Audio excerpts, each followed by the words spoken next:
Hello friends, welcome to our channel. ఆహ్, మనం online classes start చేయడం జరిగింది. ఇందులో భాగంగా పాలిటీ కొన్ని క్లాసెస్ చెప్పాను. బట్ ఈరోజు నుండి నేను ఎకానమీ చెప్పాలనుకుంటున్నాను. ఎకానమీలో ఫిస్కల్ పాలిసీ గురించి ఈరోజు నేను డిస్కస్ చేయబోతున్నాను. ఫిస్కల్ పాలిసీలో ఏముంటాయి? ఫిస్కల్ పాలిసీ అంటే ఏంటి? టాక్సేషన్ అంటే ఏంటి? డైరెక్ట్ టాక్స్ అంటే ఏంటి? ఇండైరెక్ట్ టాక్స్ అంటే ఏంటి? అనేటువంటి విషయాలు చూసుకుందాము. దాంతో పాటు బడ్జెట్ అనేటువంటిది కూడా కొంచెం చూద్దాము. ఒకవేళ నాకు తెలిసినంత వరకు డైరెక్ట్ ట్యాక్స్ వరకు చెప్పేసి ఆపుతాను. ఇండైరెక్ట్ ట్యాక్స్ టైం ఉంటే చెప్తాను. బట్ ఇది లెంతీ అయితే మాత్రం నెక్స్ట్ క్లాస్‌లో చెప్పడం జరుగుతా ఉంది. ఓకేనా? ఓపికతో వినండి. ఎలా ఉందో నాకు కామెంట్ రూపంలో చెప్పండి. ఓకేనా? ఓకే. ఫైన్. ఇప్పుడు వెంటనే వెళ్ళిపోదాం. ఓకే.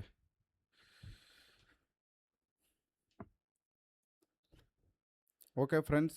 మనం ఇప్పుడు ప్రెజెంట్ స్టార్ట్ చేసేదేందంటే ఫిస్కల్ పాలిసీ గురించి మనం స్టార్ట్ చేద్దాము. ఫిస్కల్ పాలిసీ అంటే ఏమిటి? అనేటువంటి విషయాలను మనం చూద్దాము. ఫ్రెండ్స్, ఇది యాక్చువల్‌గా ఈ బోర్డ్ ఇది ఏమంటారు ఇది? ఆహ్, ఏదో కంప్యూటర్‌కి సంబంధించిన ఇది బోర్డ్ ఇది. కొత్తది కొన్నాను. ఇందులో కొంచెం రైటింగ్ అనేది అలవాటయ్యేంత వరకు కొంచెం డిఫికల్ట్‌గానే ఉంటుంది. అంటే మనం మామూలుగా రాసేటట్టు అయితే లేదిది. ఇదేదో కొంచెం డిఫరెంట్‌గా ఉంది. అంటే ఈ ఇది ఏమో అంటారు దీన్ని. రైటింగ్ ప్యాడ్ అంటారు. అంటే మనం ఆన్‌లైన్‌లో కంప్యూటర్‌లో రాస్తా ఉంటాం కదా! Writing pad. బట్ ఇది కొంచెం డిఫికల్ట్‌గానే ఉంది. రైటింగ్ అనేది అంత సెట్ కాకపోవచ్చు. బట్ అండర్‌స్టాండ్ చేసుకోండి. మేబీ ఒక కొన్ని రోజులు పోతే అలవాటయిపోతది. ఓకేనా? ఓకే. ఇప్పుడు మనం ఇండియన్ ఎకానమీ గురించి మాట్లాడుకుందాం. Indian economy. Indian economy. Indian ఎకానమీలో మనం ఇప్పుడు చెప్పుకునే పోయే టాపిక్ ఏందంటే fiscal policy. Fiscal policy. Fiscal policy గురించి చెప్పుకుందాం. అసలు ఫిస్కల్ పాలిసీ అంటే ఏమిటి అని మనం చూసినట్లయితే ఫిస్కల్ పాలిసీ అనేటువంటిది వర్డ్ ఎక్కడి నుండి వచ్చిందంటే ఇది ఒక Latin word. Latin word. Latin word. దీని యొక్క మీనింగ్ ఏంటి? దీని యొక్క మీనింగ్ ఏంది అంటే treasure of A government.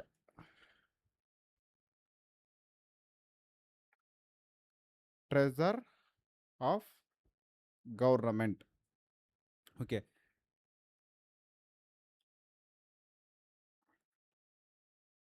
Okay. Treasure of A government అంటారు. అంటే ఇప్పుడు మనకు ట్రెజరీ అన్నటువంటిది అంటే నేను ఎక్కువ రాయను. జస్ట్ తక్కువ రాస్తాను. మరి రాస్తా ఉంటే మనకు టైం అనేది సరిపోదు. కాబట్టి ఎక్కడ ఇంపార్టెంటో అక్కడే రాస్తాను. ఓకే.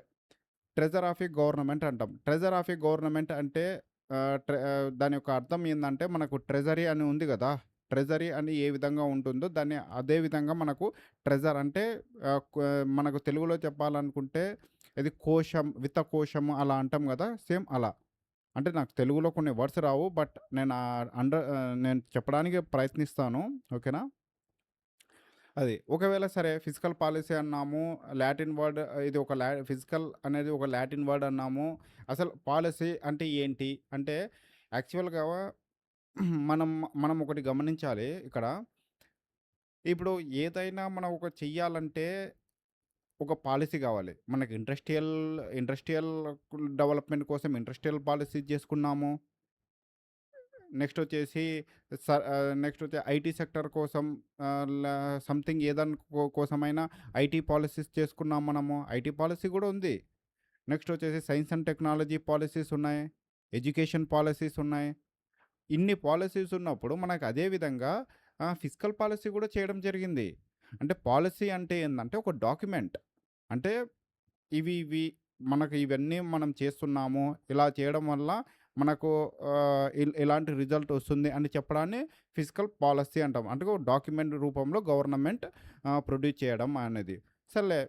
సరే, ఫిజికల్ పాలిసీని ఎందుకు ఇంట్రొడ్యూస్ చేయాలి అంటే ఒక చిన్న కుటుంబంలోనే మనకు ఆర్థికంగా మనకెన్నో ఉంటాయి. అంటే ఇన్‌కమ్ ఉంటుంది, ఎక్స్‌పెండిచర్ ఉంటాయి. అలాంటివే మనం ఎన్నో ప్లాన్‌లేసుకుంటాం. మన రూమ్ రెంట్ ఎంత? మనం ఎవరికి ఎంత ఇస్తున్నాము? ఆహ్, పాల వాళ్ళకి ఎంత ఇస్తున్నాము? నెక్స్ట్ వచ్చేసి మన పిల్లల ఎడ్యుకేషన్ కోసం ఎంత డబ్బులు ఖర్చు చేస్తున్నాము? నెక్స్ట్ వచ్చేసి వేరే విషయాలలో ఇంత అంటే ఇంత చిన్న కుటుంబంలోనే మనం అన్ని లెక్కలేసుకొని మన ఇన్‌కమ్ వచ్చే ఇన్‌కము మనం చేసే ఎక్స్‌పెండిచర్ అన్ని లెక్కలేసుకుంటాం గదా! ఇంత పెద్ద దేశము ఇండియా అనేది. మళ్ళీ ఈ ఇండియాకి గూడా మనకు ఒక ప్లానింగ్ లేకుండా బ్లైండ్‌గా సరే ఇన్‌కమ్ వచ్చేస్తుంది. మనం ఖర్చులు చేసేస్తామంటే కరెక్టా అది? కాదు కదా! ఒక పాలిసీ ఉండాలి. అదే దాని ప్రకారమే చేయడం కోసమే ఈ ఫిస్కల్ పాలిసీ అనేటువంటిది కాన్సెప్ట్ వచ్చింది. ఓకే. ఈ ఫిస్కల్ పాలిసీలో మెయిన్ కాంపోనెంట్ ఏమేమి ఉంటాయని చూద్దాం. మెయిన్‌గా మనకి ఫిస్కల్ పాలిసీలో 3 కాంపోనెంట్ ఉంటాయి. అవి ఏవేవంటే మెయిన్ కాంపోనెంట్ అంటే 3 ఉన్నాయి. ఫస్ట్ కాంపోనెంట్ ఏందంటే మనకు హ్మ్. గవర్నమెంట్ ఎక్స్‌పెండిచర్ లేకుంటే first government receipts. Government receipts. రెండోదేంటి? సారీ ఫ్రెండ్స్ కొంచెం ఇది లావులావుగుంటాయి. అంటే హ్యాండ్ రైటింగ్ అనేది కొంచెం సెట్ కావట్లేదు. అదొకటి అర్థం చేసుకోండి. Government expenditure. తర్వాత మూడోదొచ్చేసి పబ్లిక్ డెప్త్. ఈ 3. ఈ 3 ఈ 3 అనేది ఇంపార్టెంట్ కాంపోనెంట్ ఇవి. Important component of fiscal policy. ఈ మూడిటితోనే మనకు ఫిస్కల్ పాలిసీ అనేది అర్థమవుతుంది. అంటే సరే గవర్నమెంట్ రిసిప్ట్స్ అంటున్నాం, గవర్నమెంట్ ఎక్స్‌పెండిచర్ అంటున్నాం, పబ్లిక్ డెప్త్ అంటున్నాం. అసలు గవర్నమెంట్ రిసిప్ట్స్ అంటే ఏంటి? గవర్నమెంట్ ఎక్స్‌పెండిచర్ అంటే ఏంటి? పబ్లిక్ డెప్త్ అంటే ఏంటి? అంటే అప్పు అంటే ఏంటి? అనే విషయాలు గూడా మనం చూడాలి. అంత దానికంటే ముందు సరే ఫిస్కల్ పాలిసీలో ఇవి కాంపోనెంట్స్ ఉంటాయి. ఫిస్కల్ పాలిసీ అంటే మనకు ఇది అనేది కొంత ఐడియా వచ్చేసింది. సరే ఎందుకు చేయాలి? ఫిస్కల్ పాలిసీ ఎందుకు చేయాలి? దాని యొక్క ఆబ్జెక్టివ్స్ ఏంది? అనేటువంటివి చూద్దాం. మామూలుగా అయితే మనకు గవర్నమెంట్ రిసిప్ట్స్ అంటాం. బ్రీఫ్‌గా ఎక్స్‌ప్లెయిన్ చేస్తాను. తర్వాత క్లియర్‌గా గవర్నమెంట్ రిసిప్ట్స్ అంటాం. గవర్నమెంట్‌కి రిసిప్ట్స్‌గా ఏ విధంగా వస్తుంది? అంటే గవర్నమెంట్ యొక్క రిసిప్ట్స్ అంటే గవర్నమెంట్ యొక్క రాబడి అనే అర్థం. రాబడి అంటే ఏమేమి ఉంటాయి? గవర్నమెంట్‌కి వచ్చే ఇన్‌కమ్. అంటే ఏ విధంగా గవర్నమెంట్ అనేది ఇన్‌కమ్ సంపాదిస్తుంది?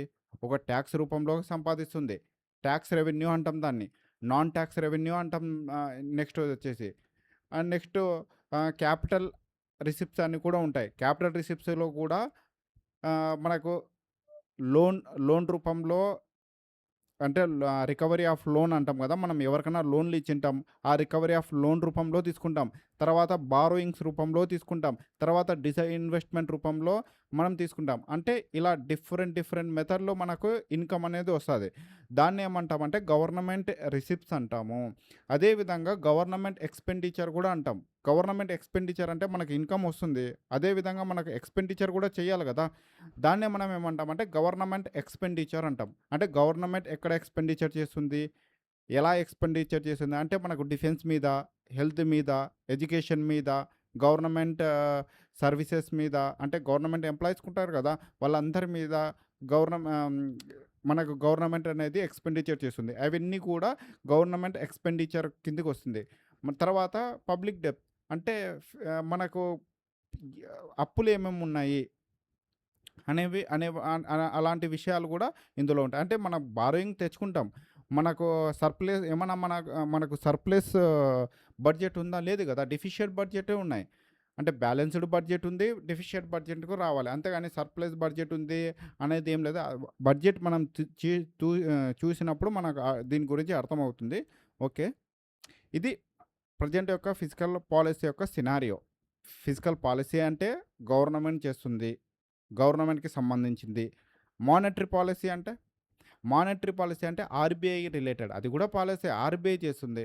సరే ఎందుకు దీని యొక్క ఆబ్జెక్టివ్స్ ఏంది? ఎందుకు చేయాలి? Main objectives of physical policy అంటే ఫస్ట్ ఆఫ్ ఆల్ ఆబ్జెక్టివ్ చూద్దాం ఒక్క నిమిషం.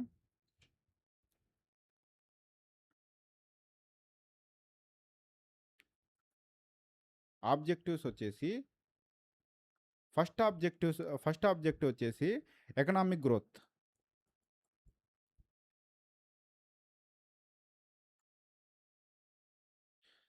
ఫస్ట్ వచ్చేసి ఎకనామిక్ గ్రోత్. ఒక్కొక్క దాని గురించి చెప్దాము. తర్వాత చెప్దాం. ఫస్ట్ వచ్చేసి ఎకనామిక్ గ్రోత్ అంటున్నాం. అంటే ఎకనామిక్ గ్రోత్‌ని ఇంక్రీజ్ చేయడం. సరే, ఎకనామిక్ గ్రోత్‌ని ఫిస్కల్ పాలిసీ యూజ్ చేసుకొని మనం ఎలా ఇంక్రీజ్ చేయగలం అంటే, సేవింగ్స్ ఎప్పుడైతే మనకు పెరుగుతాయో అప్పుడు మనము ఆహ్, ప్రొడక్టివ్ ఏరియాలో ఇన్వెస్ట్‌మెంట్ చేయొచ్చు. సేవింగ్స్ ఎప్పుడు పెరుగుతాయి మనకి? ఎప్పుడైతే మనం కన్జంప్షన్‌ని కంట్రోల్ చేయగలుగుతామో అప్పుడు మనకు ఆటోమేటిక్‌గా సేవింగ్స్ పెరుగుతాయి. సేవింగ్స్ పెరిగితే ఆటోమేటిక్‌గా మనం ఇన్వెస్ట్‌మెంట్ చేయొచ్చు. ఇన్వెస్ట్‌మెంట్ కూడా ఎక్కడ చేయాలి? ప్రొడక్టివ్ ఏరియాలో చేయాలి. వన్స్ ఒకసారి ప్రొడక్టివ్ ఏరియాలో మనం ఇన్వెస్ట్ చేస్తే ఏమవుతుంది? ఎంప్లాయ్‌మెంట్ క్రియేట్ అవుతుంది. తర్వాత మన జీడీపీ పెరుగుతుంది. ప్రతి ఒక్కరికి ఇన్‌కమ్ పెరుగుతుంది. ఆటోమేటిక్‌గా ఎకనామిక్ గ్రోత్ అనేది మనం చూడగలం. ఇప్పుడు ప్రెజెంట్ చైనా లాంటి దేశాలు చూసినారా? డెవలప్డ్ కంట్రీస్‌లో చాలా వటుకు ఈ ఎకనామిక్ గ్రోత్ మీద వాళ్ళు చాలా ఫోకస్ చేశారు. వాళ్ళలో యొక్క కన్జంప్షన్ తగ్గించి, ఎస్పెషల్లీ నేను చైనా గురించి మాట్లాడుతున్నాను. అంటే అది ఇప్పటికీ డెవలపింగ్ కంట్రీస్ కిందనే కన్సిడర్ చేస్తాం అంటారు. అది నిజంగా డెవలపింగ్ కంట్రీస్‌గా చెప్పాలి అనుకుంటే, అది మరి ఒక డేటా చెప్తాను. మీరే చెప్పండబ్బా! అది డెవలపింగ్ కంట్రో నాకే అర్థం కాదు. అదేమో ప్రపంచానికేమో నేను ఇంకా డెవలపింగ్ కంట్రీ ఇండియాతో పాటే నేను ఉంటా అంటది. ఇప్పుడు మన జీడీపీ చూసుకున్నామనుకోండి, $4.1 ట్రిలియన్ ఉంది. ప్రెజెంట్ మన ఇండియా జీడీపీ అయితే. $4.1 ట్రిలియన్. దాదాపు మన ఇండియన్ రూపీస్‌లో చెప్తే 330 లక్షల కోట్లు ఉంది. సరే, 330 లక్షల కోట్లు, $4.1 ట్రిలియన్. ప్రెజెంట్ రీసెంట్‌గా వచ్చిన డేటా వరల్డ్ ట్రేడ్ ఆర్గనైజేషన్ ఏదో ఇచ్చింది. ఇప్పుడు మనము 6థ్ లార్జెస్ట్ ఎకానమీగా ఉన్నాం ప్రెజెంట్. యాక్చువల్‌గా మనం 5థ్‌లో ఉండేవాళ్ళం. 6థ్‌కి పడిపోయాం. బ్రిటన్ అనేది మనకన్నా పైకెళ్ళిపోయింది. సరే, ఎందుకు చెప్తున్నానంటే చైనా డెవలపింగ్ కంట్రా కాదా అనేది చూద్దాము. మన మన ఇంతకుముందు మనం 2020లో మన ప్రధానమంత్రి గారు మన టార్గెట్ ఏమన్నారు? మన మన మన యొక్క ఎకానమీ అనేది $5 ట్రిలియన్ వెళ్ళిపోవాలి అనేటువంటి టార్గెట్ పెట్టుకున్నాము.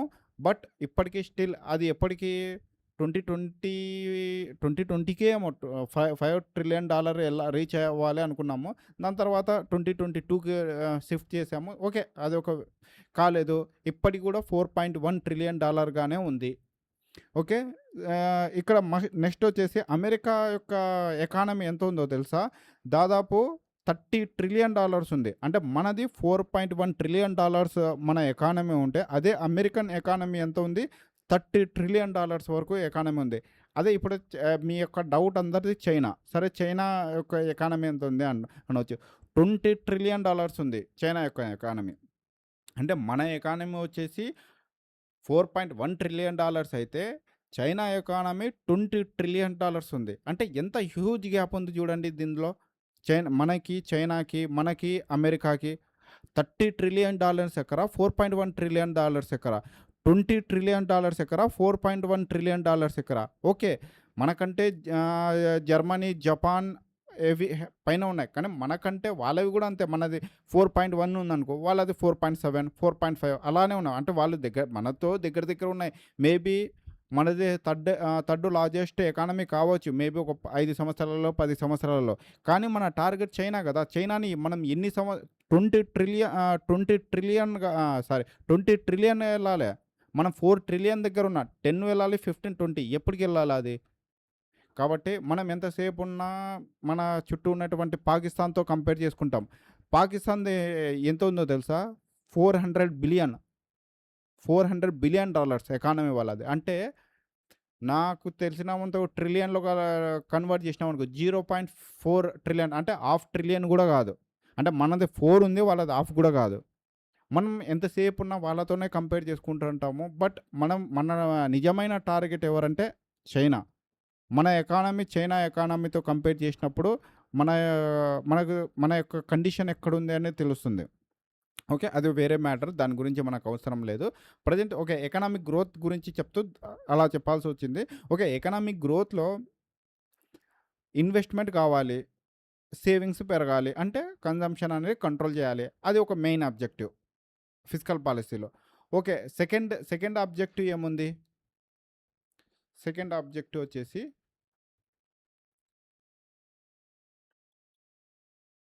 Price stabilisation.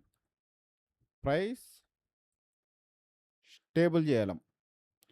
ప్రైస్ స్టెబిలైజేషన్ స్టేబుల్‌గా ఉంచడం. ప్రైస్‌ని ఎందుకు స్టేబుల్‌గా ఉంచాలి? అంటే ఇన్‌ఫ్లేషన్ మనకు ఇన్‌ఫ్లేషన్ అనేది ఒక కాన్సెప్ట్ ఉంది. ఎప్పుడైతే ప్రైస్ అనేది పెరుగుతుందో అప్పుడు ఇన్‌ఫ్లేషన్ పెరిగినట్టే. అంటే ఫిస్కల్ పాలిసీ యొక్క మెయిన్ ఆబ్జెక్టివ్‌లో ఇది గూడా ఒకటి. ఇన్‌ఫ్లేషన్ పెరగకుండా ప్రైస్‌ని స్టేబుల్ చెయ్యాలి. అంటే సరే ఫిజికల్ పాలిసీని యూజ్ చేసుకొని ప్రైస్‌ని ఏ విధంగా స్టేబుల్ చేయగలదు గవర్నమెంట్? టాక్స్ టాక్సేషన్ టాక్స్‌ని యూజ్ చేసుకొని. అంటే ఇప్పుడు ప్రోగ్రెసివ్ టాక్స్ అనేటువంటిది ఒకటుంటది. ఆ ప్రోగ్రెసివ్ టాక్స్ యూజ్ చేయడం వల్ల రిచ్ పీపుల్ మీద టాక్స్ ఎక్కువ యేసి వాళ్ళ నుండి టాక్స్ ఎక్కువ కలెక్ట్ చేసి ఎవరైతే పేదవాళ్ళు ఉంటారో వాళ్ళకు టాక్స్ తగ్గించడం అలా చేయడం వల్ల మనకు ఈ యొక్క ఇనిక్వాలిటీస్ వెళ్ళిపోతాయి. ఓకే. నేను అది ఇనిక్వాలిటీలో చెప్తాను ఈ ఎగ్జాంపుల్. ఓకే. దీనికి ప్రైస్ స్టెబిలైజేషన్‌లో వచ్చేసి మనకి స్పెషల్‌గా చూసుకుంటే టాక్సేషన్ అన్నాం. సరే టాక్సేషన్ అంటే ఏ విధంగా ఉండాలి? ఇప్పుడు ఇన్‌ఫ్లేషన్ ఏదన్నా ఫర్ ఎగ్జాంపుల్ ఆయిల్ రేట్లు పెరిగిపోయినాయి. ఇప్పుడు మన మన మన ఇండియాలో ఒక కుకింగ్ ఆయిల్ రేట్లు పెరిగాయనుకున్నాం. మన కుకింగ్ ఆయిల్ అనేది ఎక్కడి నుండి వస్తుంది? 50% మనం ఇంపోర్ట్ చేసుకుంటాం. మనం ఇంపోర్ట్ చేసుకున్నప్పుడు ఇప్పుడు గవర్నమెంట్ ఇప్పుడు ఒక లీటర్ ఒక లీటర్ వచ్చేసి రూ. 180 టు రూ. 180 ఉందనుకోండి. ప్రెజెంట్ ఒకప్పుడు 180 ఉండేది. అది ఇన్‌ఫ్లేషన్ కారణంగా కాస్త రూ. 250 అయింది ఒక లీటర్ ఆయిల్. సామాన్యమైన వ్యక్తి కొనడం కష్టమవుతుంది. ఈ యొక్క ప్రైస్ పెరిగిపోయాయి. అంటే ఇన్‌ఫ్లేషన్ పెరిగింది. ఎప్పుడైతే ప్రైస్ ఒక కమోడిటీ యొక్క ప్రైస్ పెరుగుతుందో దాన్ని మనకు ఇన్‌ఫ్లేషన్ పెరిగింది అంటాం. అప్పుడు ఆ ఇన్‌ఫ్లేషన్‌ని మనం తగ్గించాలి. తగ్గించాలి అంటే ఈ ప్రైస్‌ని స్టేబుల్ చేయాలి. అంటే ఈ యొక్క ఆయిల్ ప్యాకెట్ నేను జస్ట్ ఒక ఆయిల్ ప్యాకెట్ ఒక్కటి యూజ్ చేసి చెప్తున్నాను. ఈ ఆయిల్ ప్యాకెట్ యొక్క ప్రైస్‌ని అనేది వంటిది దాన్ని మనం స్టేబుల్ చేయాలి. ఈ ఆయిల్ ప్యాకెట్‌ని మనం స్టేబుల్ చేయడానికి మనం ఏమేమి చేస్తాము అనేది ఇంపార్టెంట్. ఇందులో గవర్నమెంట్ కీ రోల్ ప్లే చేస్తుంది. ఏ విధంగా చేస్తుందంటే టాక్స్ దాని మీద తగ్గించడం. ఎప్పుడైతే టాక్స్ తగ్గిస్తుందో దాని యొక్క యొక్క ఏమంటారు? దాని యొక్క కాస్ట్ తగ్గిపోతుంది. అంతే కదా! ఇప్పుడు ఇతర దేశాల నుండి మన దేశానికి మనకొస్తుందబ్బా! మనకొచ్చినప్పుడు మనం ఏం జేయాలా? కస్టమ్ డ్యూటీ వేస్తారు. కస్టమ్ డ్యూటీ కట్టాల్సిందక్కడ. మళ్ళా ఇక్కడ మళ్ళా ఇండియాలోకొచ్చిన తర్వాత జీఎస్టీ వేస్తారు. మరి కావాలంటే మీరు డీమార్ట్‌కెళ్ళండి. ఒక ఆయిల్ ప్యాకెట్ కొనుక్కోండి. అందులో వచ్చేసి డీమార్ట్‌లో స్పెషల్‌గా ఉంటది. స్టేట్ జీఎస్టీ, సెంట్రల్ జీఎస్టీ అని. 2గా డివైడ్ చేసుంటారు. అప్పుడు గవర్నమెంట్ ఏం చేస్తదంటే స్లాబ్ మార్స్తది. జీఎస్టీ యొక్క స్లాబ్‌లు చేంజ్ చేస్తది. ఓకే. ఈ యొక్క జీఎస్టీ స్లాబ్ అనేటువంటిది ఇంతకుముందు 12లో ఉండేది. ఓకే. ఇప్పుడు వచ్చేసి దీన్ని 5%లో పెట్టేస్తున్నాము అనే టాక్స్ రిడక్షన్ చేసేస్తే అప్పుడు ఆటోమేటిక్‌గా రూ. 100 ఉండేటువంటి రూ. 100 ఉండేటువంటి ఆయిల్ ప్యాకెట్ అంటే రూ. 100 ప్రతి రూ. 100 మీద రూ. 18 ఉన్నటువంటి టాక్స్ కాస్త రూ. 5గా మారతది. అప్పుడు ఆటోమేటిక్‌గా కాస్ట్ అనేది తగ్గిపోతది. దానికి. అంటే ఇన్‌ఫ్లేషన్‌ని కంట్రోల్ చేయడానికి ఒక మార్గం ఏర్పడతది. అంటే ఆ విధంగా మనము ప్రైస్‌ని టాక్స్‌ని పెంచడము, అలానే తగ్గించడమనే కాదు. ప ప టాక్స్‌ని పెంచడము, తగ్గించడం లాంటివి చేసి ప్రైస్ స్టెబిలైజేషన్ చేయడం కూడా ఆ ఫిస్కల్ పాలిసీలో ఒక మెయిన్ ఆబ్జెక్టివ్‌గానే చెప్పవచ్చు. మూడోది, మూడోది వచ్చేసి ఇనిక్వాలిటీ. ఇనిక్వాలిటీని దూరం చేయడం. సరే ఏంటి ఇనిక్వాలిటీని అంటే మనం డెవలపింగ్ కంట్రీస్ గదా! డెవలపింగ్ కంట్రీస్‌లో మేజర్‌గా కనిపించే ఇష్యూ ఏదన్నా ఉందంటే అది ఇనిక్వాలిటీ. సరే ఈ ఇనిక్వాలిటీని మనం ఏ విధంగా దూరం చేయాలి? అంటే ఇది గూడా అంతే సేమ్. ఉన్నవాళ్ళు రిచ్‌గా ఉంటున్నారు. లేని వాళ్ళు పూర్‌గా ఉంటున్నారు. కాబట్టి వీళ్ళు ఈ యొక్క వ్యత్యాసాలను దూరం చేయడానికి వెల్త్ అనేటువంటిది ఈక్వల్‌గా డిస్ట్రిబ్యూట్ చేయడానికి మన గవర్నమెంట్ కొన్ని స్టెప్స్ తీసుకుంటా. అందులో భాగంగాన ప్రోగ్రెసివ్ టాక్స్ అనే ఒకటి కాన్సెప్ట్ ఉంది. ఇందాక నేను చెప్పాను. ప్రైస్ స్టెబిలైజేషన్‌లో చెప్పాను. స్టేబుల్ చేయడంలో. కానీ అది బెస్ట్ ఎగ్జాంపుల్ ఏందంటే ఇక్కడ ఇన్‌కమ్ ఇన్‌ఈక్వాలిటీస్‌లో యూజ్ చేయొచ్చు. ప్రోగ్రెసివ్ టాక్స్ ఎప్పుడైతే యూజ్ చేస్తామో అప్పుడు రిచ్ పీపుల్స్ ఎవరుంటారో వాళ్ళ మీద ఎక్కువ టాక్స్ కలెక్ట్ చేయడం జరుగుతుంది. అది లేని వాళ్ళకి డిస్ట్రిబ్యూట్ చేయడం జరుగుతుంది. అప్పుడు ఏమవుతుందంటే లేని వాళ్ళకి డిస్ట్రిబ్యూట్ చేయడం అంటే డైరెక్ట్ తీసుకుపోయి ఆహ్, ఉన్న వాళ్ళ దగ్గర దోచుకొని పోయి లేని వాళ్ళకి ఇవ్వడం అని కాదు. ఎప్పుడైతే మనము గవర్నమెంట్ అనేటువంటిది ఎక్కువ ట్యాక్స్ అలా కలెక్ట్ చేసిందో ప్రోగ్రెసివ్ ట్యాక్స్ చెప్తాను. ప్రోగ్రెసివ్ ట్యాక్స్ ఉంది, రిగ్రెసివ్ ట్యాక్స్ ఉంది. వాటి గురించి కూడా ఈ క్లాస్‌లోనే చెప్తాను. ఎప్పుడైతే ఈ ట్యాక్స్ కలెక్ట్ చేస్తుందో గవర్నమెంటు, అప్పుడు కొన్ని ఇన్‌ఫ్రాస్ట్రక్చర్ ప్రాజెక్ట్‌ను డెవలప్ చేస్తుంది. స్కిల్ డెవలప్‌మెంట్ ప్రోగ్రామ్‌ని డెవలప్ చేస్తుంది. నెక్స్ట్ వచ్చేసి డ్యామ్‌ను కన్‌స్ట్రక్షన్ చేస్తుంది. రోడ్లు కన్‌స్ట్రక్షన్ చేస్తుంది. కోల్డ్ స్టోరేజ్‌ను కన్‌స్ట్రక్షన్ చేస్తుంది. ఈ ఇన్‌ఫ్రాస్ట్రక్చర్ ప్రాజెక్ట్‌లో భాగంగా కొత్త కంపెనీలకు ఆహ్, రావడానికి మార్గం ఏర్పడుతుంది. ఎవరైతే కంపెనీలు ఎస్టాబ్లిష్ చేయాలనుకుంటున్నారో వాళ్ళకు కొన్ని సబ్సిడీస్ ప్రొవైడ్ చేస్తుంది. రాయితీలు ప్రొవైడ్ చేస్తుంది. వీటన్నిటి ప్రొవైడ్ చేయాలంటే గవర్నమెంట్ దగ్గర మనీ కావాలి. మనీ కావాలంటే ఈ ప్రోగ్రెసివ్ ట్యాక్స్ ద్వారా కలెక్ట్ చేసిన అమౌంట్‌ని అక్కడ ఇన్వెస్ట్ చేసి పేదవాళ్ళకు ఎంఎస్ఎంఈస్ గానీ మనం చూస్తా ఉంటాం. లోకల్‌లో ఉన్నటువంటి స్ట్రీట్ వెండర్స్ గూడా మనకి గవర్నమెంట్ అనేది శిశు, తరుణ్ అనే రూపంలో మనకి డబ్బులు గూడా ఇస్తారు వాళ్ళకి. అంటే ఇలా ఏదో ఒక రూపంలో వాళ్ళకి అమౌంట్ ఇచ్చి వాళ్ళు గూడా స్టేబుల్‌గా ఉండే విధంగా ఇన్‌ఈక్వాలిటీని దూరం చేసి వాళ్ళు గూడా రిచ్ అయ్యే విధంగా చేయాల్సిన ప్రయత్నాలన్నీ గవర్నమెంట్ చేస్తది. అంటే ఇది గూడా ఫిస్కల్ పాలిసీలో ఒక భాగంగానే చూడొచ్చు. మెయిన్ ఆబ్జెక్టివ్‌గానే చూడొచ్చు. అంటే ఇన్‌ఈక్వాలిటీని దూరం చేయడానికి. దానికి గవర్నమెంట్ ప్రోగ్రెసివ్ టాక్స్ చేసి, అమౌంట్ కలెక్ట్ చేసి, ఇన్‌ఫ్రాస్ట్రక్చర్ డెవలప్ చేయడం గానీ, ఇన్‌ఫ్రాస్ట్రక్చర్ డెవలప్ చేయడంలో భాగంగా ఆహ్, వ్ ఎవరైతే పేదవాళ్ళు ఉంటారో, ఎవరైతే బ్యాక్వర్డ్ ఉంటారో, వల్నరబుల్ పీపుల్ ఉంటారో, అంటే ఫైనాన్షియల్లీ వల్నరబుల్ అంటున్నాను. ఉంటారో వాళ్ళందరిని గూడా ఫైనాన్షియల్ ఇన్‌క్లూజన్‌లోకి తీసుకురావడం. ఫైనాన్షియల్ ఇన్‌క్లూజన్ అంటే ఏందంటే కరెక్ట్ తెలుగులో చెప్పాలంటే సమ్మేళనం బా. ఫైనాన్షియల్ అంటే ఆర్థిక సమ్మేళనం అంటారా? ఓకే. అంటే వాళ్ళను గూడా ఈ యొక్క ఫైనాన్షియల్ ట్రాక్‌లో తీసుకురావడం. వాళ్ళను కూడా సరి అయిన అమౌంట్ బ్యాంక్ ద్వారా గవర్నమెంట్ గ్యారంటీ ఇచ్చి వాళ్ళకు డబ్బులియ్యండి మీరు. నేను మీకు గ్యారంటీ అని వాళ్ళకు డబ్బులు ఇప్పియడం కానీ, ఇప్పుడు ఫైనాన్షియల్ ఇన్‌క్లూజన్‌లో భాగంగానే జన్‌ధన్ ఖాతాలు ఏర్పడింది అదే. గవర్నమెంట్ రైతులకి మనకు సబ్సిడీలిస్తున్నారు గదా! నెక్స్ట్ వచ్చేసి ఫైనాన్షియల్ ఇన్‌క్లూజన్‌కి బెస్ట్ ఎగ్జాంపుల్ ఏందంటే సెల్ఫ్ హెల్ప్ గ్రూప్స్ ఉన్నారు గదా! మా అమ్మలక్కలు. ఒక గ్రూప్ ఉంటది వీళ్ళకి. ఈ గ్రూప్‌ల ఈ గ్రూప్‌లకి అమౌంట్ ఇస్తది గవర్నమెంట్. ప్రొవైడ్ చేస్తది. అది గూడా ఫైనాన్షియల్ ఇన్‌క్లూజన్‌లో ఒక భాగమే. అంటే ఏదో ఒక రూపంలో వీళ్ళకి అమౌంట్ అనేది ప్రొవైడ్ చేస్తే వీళ్ళ కాళ్ళ మీద వీళ్ళు నిలబడి వీళ్ళ యొక్క కుటుంబాన్ని ముందరికి తీసుకెళ్ళి ఈ ఇన్‌ఈక్వాలిటీని దూరం చేయడమే వాళ్ళ యొక్క మెయిన్ ఎజెండాగా చేయడానికి మెయిన్ ఎజెండాగా చేయడం ఈ యొక్క మెయిన్ ఆబ్జెక్టివ్ ఫిస్కల్ పాలిసీ యొక్క. ఓకేనా? ఇప్పుడు మనం ఏమేమన్నాము? ఫిస్కల్ పాలిసీ అన్నాం. ఇది లాటిన్ వర్డ్ నుండి ఒకసారి చూద్దాం. లాటిన్ వర్డ్ నుండి వచ్చింది అన్నాం. దాన్ని ట్రెజర్ ఆఫ్ ది గవర్నమెంట్‌గా దీని యొక్క మీనింగ్ గూడా చెప్పాము. ఇందులో 3 కాంపోనెంట్స్ ఉన్నాము.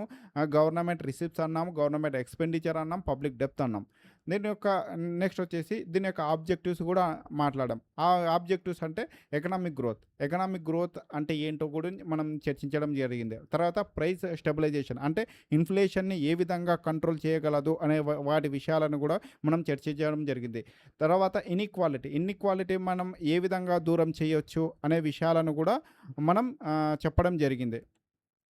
ఇది ఫిస్కల్ పాలిసీలో ఉండేటువంటి మెయిన్ థీమ్. అంటే ఇవి అంటే ఓవరాల్‌గా మనకు ఏం అర్థమవుతుంది ఫిజికల్ పాలిసీ అంటే, గవర్నమెంట్ యొక్క ఇన్‌కమ్ వస్తది. గవర్నమెంట్ యొక్క ఇన్‌కమ్‌లో ఎక్స్‌పెండిచర్స్ ఉంటాయి. ఇన్‌కమ్ వస్తది. ఎక్స్‌పెండిచర్స్ ఉంటాయి. వీటిని బ్యాలెన్స్ చేయడానికి ఫిజికల్ పాలిసీ కావాలి. ఏ విధంగా బ్యాలెన్స్ చేస్తారు అనే విషయాల గురించి చెప్పేదే ఫిజికల్ పాలిసీ. అంతే. సింపుల్‌గా అందులో ఆబ్జెక్టివ్స్ ఇవి. ఎకనామిక్ గ్రోత్ గాని, ప్రైస్ స్టెబిలైజేషన్ గాని, ఇన్‌ఈక్వాలిటీని దూరం చేయడం గాని, ఇవి అనేటివిటివి వాటి యొక్క మెయిన్ ఎజెండాసు. ఇప్పుడు ఇక్కడితో అయిపోయిందా అంటే, ఓకే. ఇక్కడికి ఫిజికల్ పాలసీ గురించి చెప్పుకున్నాం. రిసిప్ట్స్ అన్నాము, ఎక్స్‌పెండిచర్ అన్నాము. అది దాని గురించి నేర్చుకునే ముందు కొన్ని విషయాలు నేర్చుకోవాలిక్కడ. Consolidated fund of India, contingency fund of India, public account అనేటువంటి 3 ఉన్నాయి. ఈ 3 గనక మనం తెలుసుకుంటే, సరే ఈ రిసిప్ట్స్ ఏంది, ఎక్స్‌పెండిచర్ ఏంది, టాక్స్ రెవెన్యూ ఏంటి, నాన్ టాక్స్ రెవెన్యూ ఏంది అనేది మనకు అర్థం. ఫస్ట్ వీటి జోలికి వెళ్దాం. ఆర్టికల్ 266(1) రాస్తాము. ఆర్టికల్ 266(1) ఏం చెప్తుందో, talks about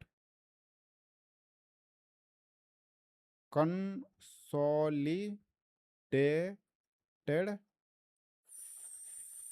fund of India. Consolidated fund of India. ఒరే ఏమొచ్చింది స్వామి? Consolidated fund of India. ఏంటి ఈ కన్సాలిడేటెడ్ ఫండ్ ఆఫ్ ఇండియా అంటే ఏంటి? మన ఆర్టికల్‌లో క్లియర్‌గా చెప్పబడింది. ఆర్టికల్ 266(1) అనేటువంటిది కన్సాలిడేటెడ్ ఫండ్ ఆఫ్ ఇండియా అని చెప్తుంది. కన్సాలిడేటెడ్ ఫండ్ ఆఫ్ ఇండియా అంటే ఏం లేదు. ఇది ఒక బ్యాంక్ అకౌంట్. గవర్నమెంట్ యొక్క బ్యాంక్ అకౌంట్. ఇప్పుడు మనకు బ్యాంక్ అకౌంట్లు ఉంటాయి కదా! ఎస్‌బీఐలో ఉంటాయి. ఆంధ్ర బ్యాంక్‌లో లేదులెండి. యూనియన్ బ్యాంక్ ఉంది ఇప్పుడు. యూనియన్ బ్యాంక్‌లు ఉంటాయి. ఇంకొక బ్యాంక్‌లు ఉంటాయి మనకి. సేమ్ అదే విధంగా కన్సాలిడేటెడ్ ఫండ్ ఆఫ్ ఇండియా అనేది గవర్నమెంట్ యొక్క బ్యాంక్ అకౌంట్. సరే, ఇందులో ఏ అమౌంట్ పడుతుంది? ఏ అమౌంట్ క్రెడిట్ అవుతుంది? ఇక్కడ నుండి ఏ అమౌంట్ అందులో క్రెడిట్ కావాలన్నా, అంటే మనం రిసిప్ట్స్ అన్నాం గదా! రిసిప్ట్స్ అంటే మనకు టాక్స్ ద్వారా వచ్చే అమౌంట్ గానీ, నాన్ టాక్స్ ద్వారా వచ్చే అమౌంట్ గానీ, క్యాపిటల్ రెవెన్యూ కానీ ఏదొచ్చినా సరే ఈ కన్సాలిడేటెడ్ ఫండ్ ఆఫ్ ఇండియాలోనే ఆహ్, వెళ్తుంది. ఆల్ రెవెన్యూస్, ఆల్ రెవెన్యూస్ ఇక్కడ కింద రాస్తాను. ఈ కన్సాలిడేటెడ్ ఫండ్ ఆఫ్ ఇండియాలో ఆల్ ఆల్ రెవెన్యూస్ కూడా ఈ కన్సాలిడేటెడ్ ఫండ్ ఆఫ్ ఇండియాలోనే వెళ్తాయి. నెక్స్ట్ వచ్చేసి బారోయింగ్స్ కానీ, మనం ఎక్కడన్నా మన వాళ్ళు బారోయింగ్ చేస్తారు కదా! లయబిలిటీస్ కానీ, లయబిలిటీస్ అంటే నథింగ్, అప్పులే. బారోయింగ్స్ అన్నా, లయబిలిటీస్ అన్నా అప్పులే. మనం ఏ రూపంలో బారోయింగ్ గానీ, అప్పులు గానీ, లోన్స్ గానీ, ఏ అమౌంట్ వచ్చినా సరే, ఎక్కడి నుండి అమౌంట్ వచ్చినా సరే ఈ కన్సాలిడేటెడ్ ఫండ్ ఆఫ్ ఇండియాలోనే వెళ్తది. ఒకవేళ మనం ఏదన్నా బడ్జెట్‌లో మనం ఎక్స్‌పెండిచర్ చెయ్యాలా?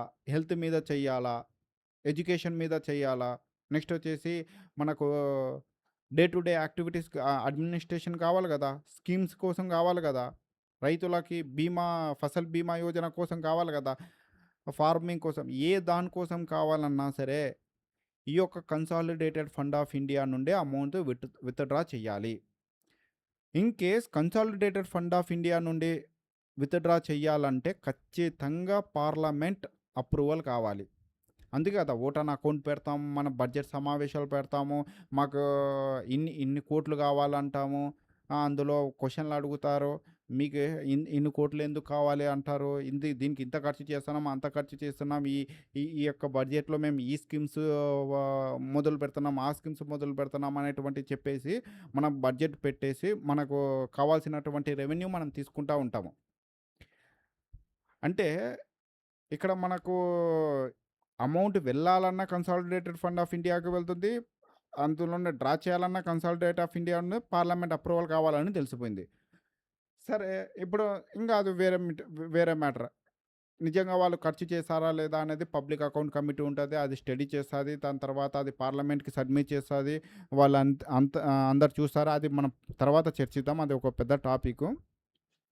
నెక్స్ట్ వచ్చేసి కంటింజెన్సీ ఫండ్ ఆఫ్ ఇండియా అనేది ఇంకొకటి ఉంది. కంటింజెన్సీ ఫండ్ ఆఫ్ ఇండియా అనేటువంటిది article 267 of the Indian constitution talks about దాని గురించి చెప్తుంది? కంటింజెన్సీ ఫండ్ ఆఫ్ ఇండియా గురించి చెప్తుంది. Contingency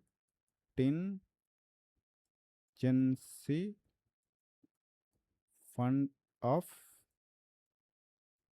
India. Contingency fund of India. ఈ కంటింజెన్సీ ఫండ్ ఆఫ్ ఇండియా అంటే ఏంటంటే, ఈ కంటింజెన్సీ ఫండ్ ఆఫ్ ఇండియా అనేది వంటిది ప్రెసిడెంట్ ఆధీనంలో ఉంటుంది. అంటే ఇది దీనికి ప్రెసిడెంట్ ప్రెసిడెంట్ దగ్గర ఉంటుంది. నేను కాదనను. దీనికి ప్రీ అప్రూవల్ అంటే ఎలా అంటే పార్లమెంట్ అప్రూవల్ అప్పుడే అవసరం లేదు. ఫస్ట్ మీరు ఖర్చు చేసుకోండి. దాని తర్వాత అంటే ఫస్టే ఏస్తారు అందులో కంటింజెన్సీ ఫండ్ ఆఫ్ ఇండియాలో.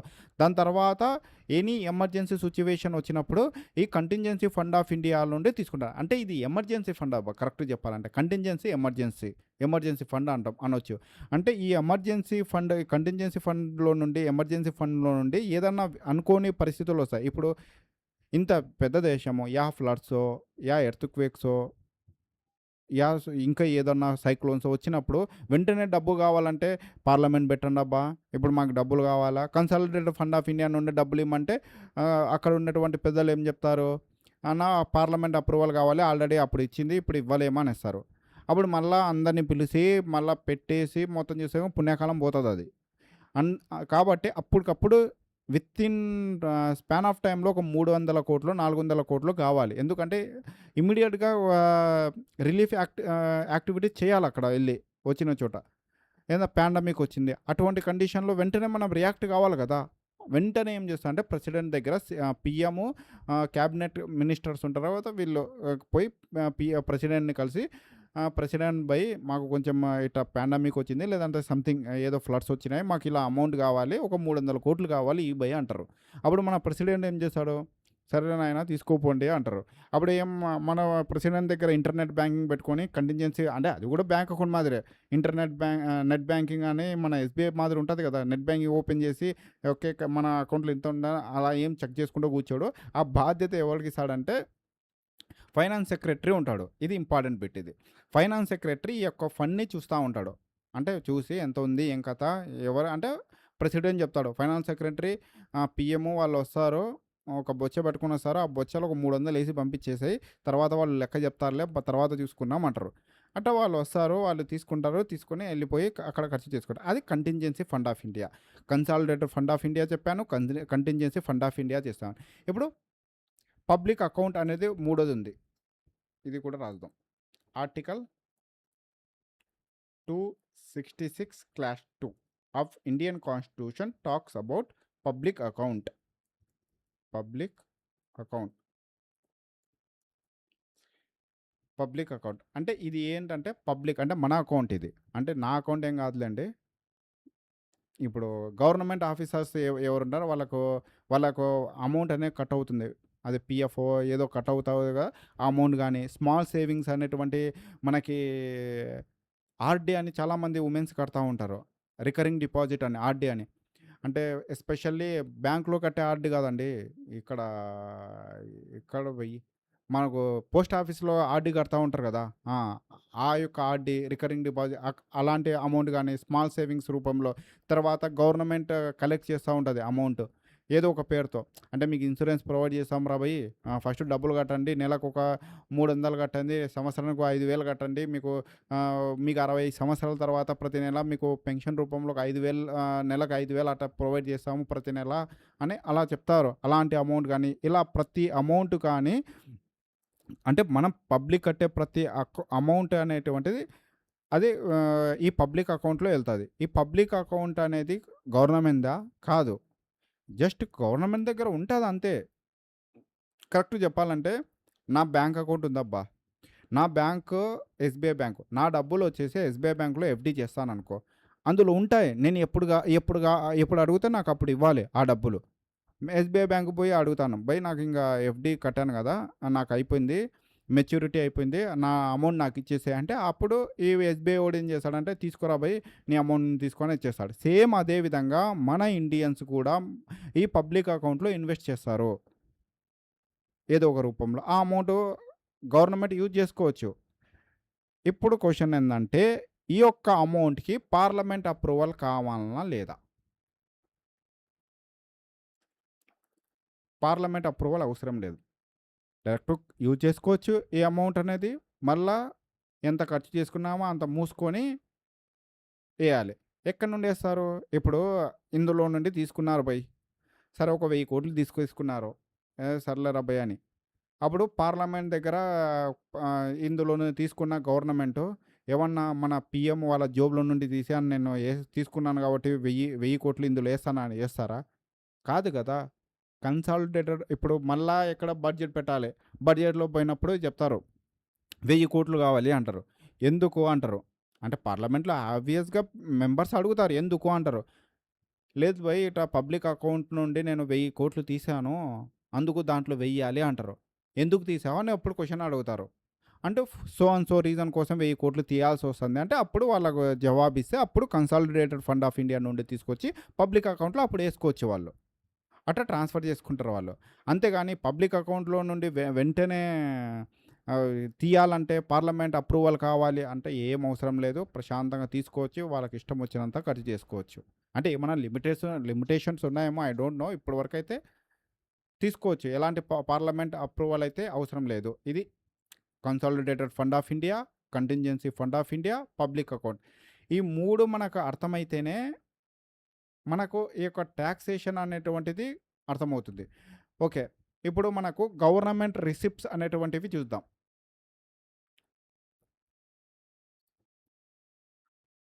Okay. Government receipts. Government receipts. ఇది రాయడమే కష్టంగా ఉంది బ్రోస్. అందుకే కొంచెం కష్టంగా ఉంది. ఏమనుకోకండి. అలవాటైతే నీట్‌గా హ్యాండ్ రైటింగ్ వస్తది. ఓకే. గవర్నమెంట్ రిసిప్ట్స్ అన్నాము. గవర్నమెంట్ రిసిప్ట్స్ ఏమేమున్నాయి అని చూస్తే రెవెన్యూ రిసిప్ట్స్ ఉంటాయి.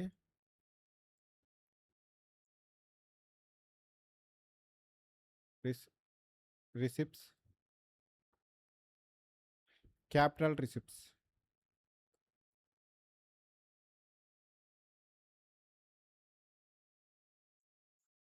Revenue receipts and capital receipts అనేటివి 2 ఉన్నాయి. సరే రెవెన్యూ రిసిప్ట్స్‌లో మళ్ళా 2 రిసిప్ట్స్ వస్తాయి. ఒకటి టాక్స్ రెవెన్యూ. రెండోదొచ్చేసి non tax revenue. Non tax revenue. మళ్ళా టాక్స్ రెవెన్యూలో డైరెక్ట్ టాక్స్ వస్తది. ఇండైరెక్ట్ టాక్స్ వస్తది. ఇవి టాక్స్ రెవెన్యూలో direct tax, indirect tax. Non tax revenue sorry ఏం రా ఇది అసలు ఆఫే నాన్ టాక్స్ రెవెన్యూలో ఏమొస్తాయి? నాన్ టాక్స్ రెవెన్యూలో మీరు హెల్మెట్ పెట్టుకోకుండా పోతే పెనాల్టీస్ వస్తాయి. ఆ పెనాల్టీస్ అన్నీ ఇందులోనే పడతాయి. నెక్స్ట్ వచ్చేసి ఏమన్నా ఫీజు కానీ మనకు ఏమన్నా ఎక్కడన్నా చేయాలంటే అవి లైసెన్స్ ఎనీ లైసెన్స్ అప్లై చేయాలన్నా ఆ లైసెన్స్కి సంబంధించినటువంటి అమౌంటు.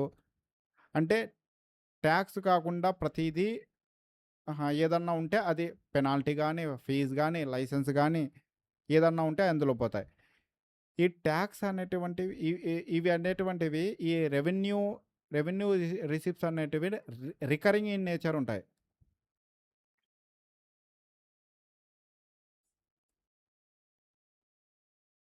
రికరింగ్ ఇన్ నేచర్ అంటే రొటేట్ అవుతా ప్రతి ఇయర్ కంటిన్యూయస్గా వస్తూ ఉంటాయి. ఇప్పుడు ఇన్కమ్ ట్యాక్స్ ఈ సంవత్సరం కడతారు, వచ్చే సంవత్సరం కూడా కట్టాలి కదా.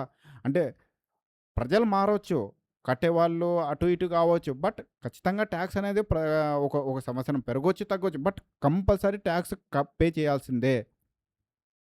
అది ఎలాంటి డౌట్ లేదు అందులో. కాన్స్టిట్యూషన్ ఆర్టికల్ 265 265 ప్రకారం బై లా మాత్రమే ట్యాక్స్ అనేది వసూలు చేయాలి గవర్నమెంట్. అదే విధంగా ప్రతి ఒక్కరి యొక్క బాధ్యత, ఎవ్రీ సిటిజన్ యొక్క బాధ్యత, నాట్ ఏ రైట్, రెస్పాన్సిబిలిటీ. మేము ట్యాక్స్ పే చెయ్యము అని చెప్పడానికి వీలే లేదు. ప్రతి ఒక్కరు ఖచ్చితంగా ట్యాక్స్ పే చేయాల్సిందే. అది అలా ఎవ్రీ ఇయర్ అనేది ట్యాక్స్ వస్తుంది. అదేవిధంగా కొన్ని స స సందర్భాలలో ఈ నాన్ టాక్స్ రెవెన్యూ కూడా రికరింగ్ విధంగానే వస్తా ఉంటది. కొన్ని అప్ అండ్ డౌన్ కావచ్చు తప్పనిచ్చి, ఇప్పుడు ఈరోజు నువ్వు కడతావు, నీకు హెల్మెట్ లేదని ఫైన్ ఏసింటాడు. రేపొద్దున నీ ఫ్రెండ్‌కెయడా? అంటే, అంటే ఇది కూడా ఒక రికరింగ్ నేచర్ విధంగానే ఉంటది. బట్ టాక్స్ రెవెన్యూ అనేది మోస్ట్ రికరింగ్. ఇది అంత కాకుండా రికరింగ్ కిందకి వస్తుంది. మళ్ళీ క్యాపిటల్ రిసిప్ట్స్ అంటాము. క్యాపిటల్ రిసిప్ట్స్‌లో మనకి ఏమేమి వస్తాయంటే రికవరీ ఆఫ్ లోన్ అంటాం. రికవరీ ఆఫ్ లోన్స్ అంటాం. రికవరీ ఆఫ్ లోన్స్ అంటే మనం ఆల్రెడీ లోన్‌లు ఇచ్చింటాము. దానికి ఒక రికవరీ అమౌంట్ మనం తీసుకుంటాం కదా! ఆ అమౌంట్ మొత్తం కూడా క్యాపిటల్ రిసిప్ట్‌లోకే వెళ్తుంది. తర్వాత borrowing and other liabilities. Borrowing and other liabilities. ఇవి గూడా. లయబిలిటీస్ అంటే అప్పులు అని అర్థం. ఎక్కడన్నా మనం తీసుకున్న బారోయింగ్స్ గానీ, అదర్ లయబిలిటీస్ కానీ అవన్నీ గూడా ఎందులో వెళ్తాయి? క్యాపిటల్ రిసిప్ట్‌లోనికే వెళ్తాయి. తర్వాత disinvestment amount. Disinvestment amount. Disinvestment amount అంటే ఇప్పుడు మనకు విశాఖ ఉక్కు ఉంది గదా! విశాఖపట్నంలో ఐరన్ స్టీల్ ఫ్యాక్టరీ. అది డిస్ఇన్వెస్ట్‌మెంట్ చేస్తున్నాం. అంటే దానికి సంబంధించిన అమౌంట్ అనేది క్యాపిటల్ రిసిప్ట్‌లోకే ఎళ్తుంది. అంటే ఇప్పుడు మన గవర్నమెంట్ యాక్టివ్‌గా ఉంది. అంటే ప్రెజెంట్ ఉన్న బీజేపీ అనే కాదు. కాంగ్రెస్ చేయలేదా? ఏది చేయలేదు. 1991 ఎకనామిక్ రిఫార్మ్స్ తర్వాత ప్రతి ఒక్కరు చేయడం మొదలుపెట్టారు. డిస్ఇన్వెస్ట్‌మెంట్. ఓకే. చెయ్యాలి. నేను డిస్ఇన్వెస్ట్‌మెంట్ చేయడం తప్పు. ఎందుకంటే ఈ యొక్క గవర్నమెంట్ కంపెనీలు ఏం చేస్తున్నారంటే గవర్నమెంట్‌లో వీళ్ళకు ఏమంటారు లేజినెస్ ఎక్కువైపోయింది. ప్రాఫిట్‌లు సరిగ్గా చూపించడం లేదు. సిక్ కంపెనీలు ఎక్కువైపోతున్నాయి. అటువంటి వాళ్ళకు డిస్ఇన్వెస్ట్‌మెంట్ చేసి చేయడం మంచిది. కానీ ప్రాఫిట్‌లో ఉన్నటువంటి కంపెనీలు పోయి డిస్ఇన్వెస్ట్‌మెంట్ చేస్తున్నారు. ఇది ప్రాబ్లమ్. ఇప్పుడు ప్రాఫిట్‌లో ఉన్న వాళ్ళని టచ్ చేయాల్సిన అవసరం లేదు. సిక్ కంపెనీస్ ఉన్నాయి. అటువంటి వాటిని సరిగ్గా లాస్‌లో రన్ అయ్యే కంపెనీస్ ఉంటాయి. అటువంటి వాటిని డిస్ఇన్వెస్ట్ చేయడం మంచిది. ప్రాఫిట్‌లో ఉన్న వాటిని చేయడం ఏమో నా ఒపీనియన్ మేబీ గవర్నమెంట్ చేసుకుంటే వెళ్ళిపోతుంది. ఎందుకులే ఇప్పుడు ఎలా అంటే మనము ఒకప్పుడు సోషలైజేషన్, ప్రైవేటైజేషన్ అనేది ఉండేది. ఇప్పుడు మ్యాక్సిమం క్యాపిటలిస్ట్ కంట్రీగా మారిపోతుంది. Socialist country, capitalist country mix economy ఉండేది. మనం మిక్స్‌గా ఉండేవాళ్ళం. మనం అటు సోషలిస్ట్ కాదు, ఇటు క్యాపిటలిస్ట్ కాదు. మిక్స్ అనేవాళ్ళం. బట్ ఇప్పుడు మోస్ట్‌లీ క్యాపిటలిస్ట్ వైపుకే వెళ్ళిపోతున్నాం. ఎందుకంటే మనం క్యాపిటలిస్ట్ వెళ్ళినటువంటి దేశాల యొక్క డెవలప్‌మెంట్ చూసాము. నిజంగా చెప్పాలంటే చైనా కమ్యూనిస్ట్ కంట్రీ మేము అంటారు వాళ్ళు. చైనా అంత పెద్ద క్యాపిటలిస్ట్ కంట్రీ నాకెక్కడ కనిపించట్లేదు. సరే నేను చైనా గురించి మనం తర్వాత మాట్లాడతాం. ఎందుకు, ఏ విధంగా అంత డెవలప్ అయింది అనేటువంటి టాపిక్ వచ్చినప్పుడు ఖచ్చితంగా వాటిని డిస్కస్ చేద్దాం. అది ఇప్పుడు మ్యాటర్ కాదు. ఇప్పుడు గవర్నమెంట్ రిసిప్ట్స్ అనేటువంటివి రెవెన్యూ రిసిప్ట్స్ అన్నాము, క్యాపిటల్ రిసిప్ట్స్ అన్నాము. రెవెన్యూ రిసిప్ట్‌లో ట్యాక్స్ రెవెన్యూ అన్నాము, నాన్ ట్యాక్స్ రెవెన్యూ అన్నాం. ట్యాక్స్ రెవెన్యూలో డైరెక్ట్ ట్యాక్స్ అన్నాము, ఇండైరెక్ట్ ట్యాక్స్ అన్నాము. నాన్ ట్యాక్స్ రెవెన్యూలో పెనాల్టీస్ కానీ, ఫీస్ కానీ, లైసెన్స్ అమౌంట్ కానీ ఇవి ఏదైనా సరే నాన్ ట్యాక్స్ రెవెన్యూలో వెళ్తుంది అన్నాం. తర్వాత క్యాపిటల్ రిసిప్ట్స్ అన్నాం. క్యాపిటల్ రిసిప్ట్స్ అంటే రికవరీ ఆఫ్ లోన్, ఏదన్నా రికవరీ చేస్తే లోన్ అవి వెళ్తాయన్నాము. తర్వాత బారోయింగ్స్ అండ్ లయబిలిటీస్ అంటే ఎక్కడైనా మనం అప్పులు చేసే అమౌంట్ కూడా క్యాపిటల్ రిసిప్ట్‌లోకి వెళ్తుంది. డిస్ఇన్వెస్ట్‌మెంట్ చేసిన అమౌంట్ కూడా క్యాపిటల్ దాంట్లోకే వెళ్తుంది అన్నాం. ఇవన్నీ కూడా మనకు గవర్నమెంట్ యొక్క రిసిప్ట్స్ సంబంధించినటువంటిది. గవర్నమెంట్ యొక్క ఎక్స్‌పెండిచర్ కూడా మనం చెప్తున్నాం. మళ్ళా మర్చిపోకూడదు. ఫిస్కల్ పాలసీ గురించి మాట్లాడుతున్నాం. అందులో భాగంగా గవర్నమెంట్ రిసిప్ట్స్ గురించి చెప్తున్నాం. మళ్ళా మనం మర్చిపోయినాం అనుకో, మళ్ళా మొదటికొస్తాం. ఒక్కసారి చూపిస్తా. ఫిస్కల్ పాలసీ అన్నాము. దాని యొక్క కాంపోనెంట్స్ అన్నాము. ఇప్పుడు గవర్నమెంట్ రిసిప్ట్స్ గురించి మాట్లాడుతున్నాము. తర్వాత గవర్నమెంట్ ఎక్స్‌పెండిచర్ గురించి కూడా మాట్లాడతాము. తర్వాత వీటి యొక్క ఆబ్జెక్టివ్ చెప్పాము. ఎకనామిక్ గ్రోత్ చెప్పాము. తర్వాత ప్రైస్ స్టెబిలైజేషన్ చెప్పాము. తర్వాత ఇన్‌ఈక్వాలిటీని దూరం చేయడం కూడా చెప్పాము. తర్వాత ఇవన్నీ చేయాలంటే ఫస్ట్ మనము గవర్నమెంట్ రిసిప్ట్స్ గురించి తెలుసుకోవాలంటే, అంటే మనకు ఎక్కడి నుండి వస్తున్నాయి, గవర్నమెంట్ ఎక్స్‌పెండిచర్ గురించి తెలుసుకోవాలంటే కన్సాలిడేటెడ్ ఫండ్ ఆఫ్ ఇండియా గురించి తెలియాలి. కంటింజెన్సీ ఫండ్ ఆఫ్ ఇండియా గురించి తెలియాలి. పబ్లిక్ అకౌంట్ గురించి తెలియాలి. ఈ ఈ 3 అకౌంట్‌ల నుండి తెలియకపోతే మనకు అమౌంట్ మన ఇన్‌కమ్ ఎందులో పడుతుందో, ఎందులో నుండి డ్రా చేస్తున్నాం మనకెలా తెలుస్తుంది కాబట్టి, ఈ 3 విషయాలను తెలుసుకోవడం చాలా ఇంపార్టెంట్. ఈ యొక్క 3 విషయాలలోనే గవ గ గవర్నమెంట్ రిసిప్ట్స్ చెప్పాను. రిసిప్ట్‌లో రెవెన్యూ రిసిప్ట్స్ అన్నాను, క్యాపిటల్ రిసిప్ట్స్ అన్నాము. Talks revenue, non tax revenue ఇవన్నీ చెప్పాను. ఇప్పుడు టాక్సేషన్ గురించి చెప్దాం. ఇప్పుడు టాక్స్ రెవెన్యూ రిసిప్ట్‌లో ఉన్నాము. రెవెన్యూ రిసిప్ట్‌లో మనం టాక్స్ రెవెన్యూ అన్నాను. టాక్స్ రెవెన్యూ గురించి ఇప్పుడు ప్రెజెంట్ మాట్లాడదాం.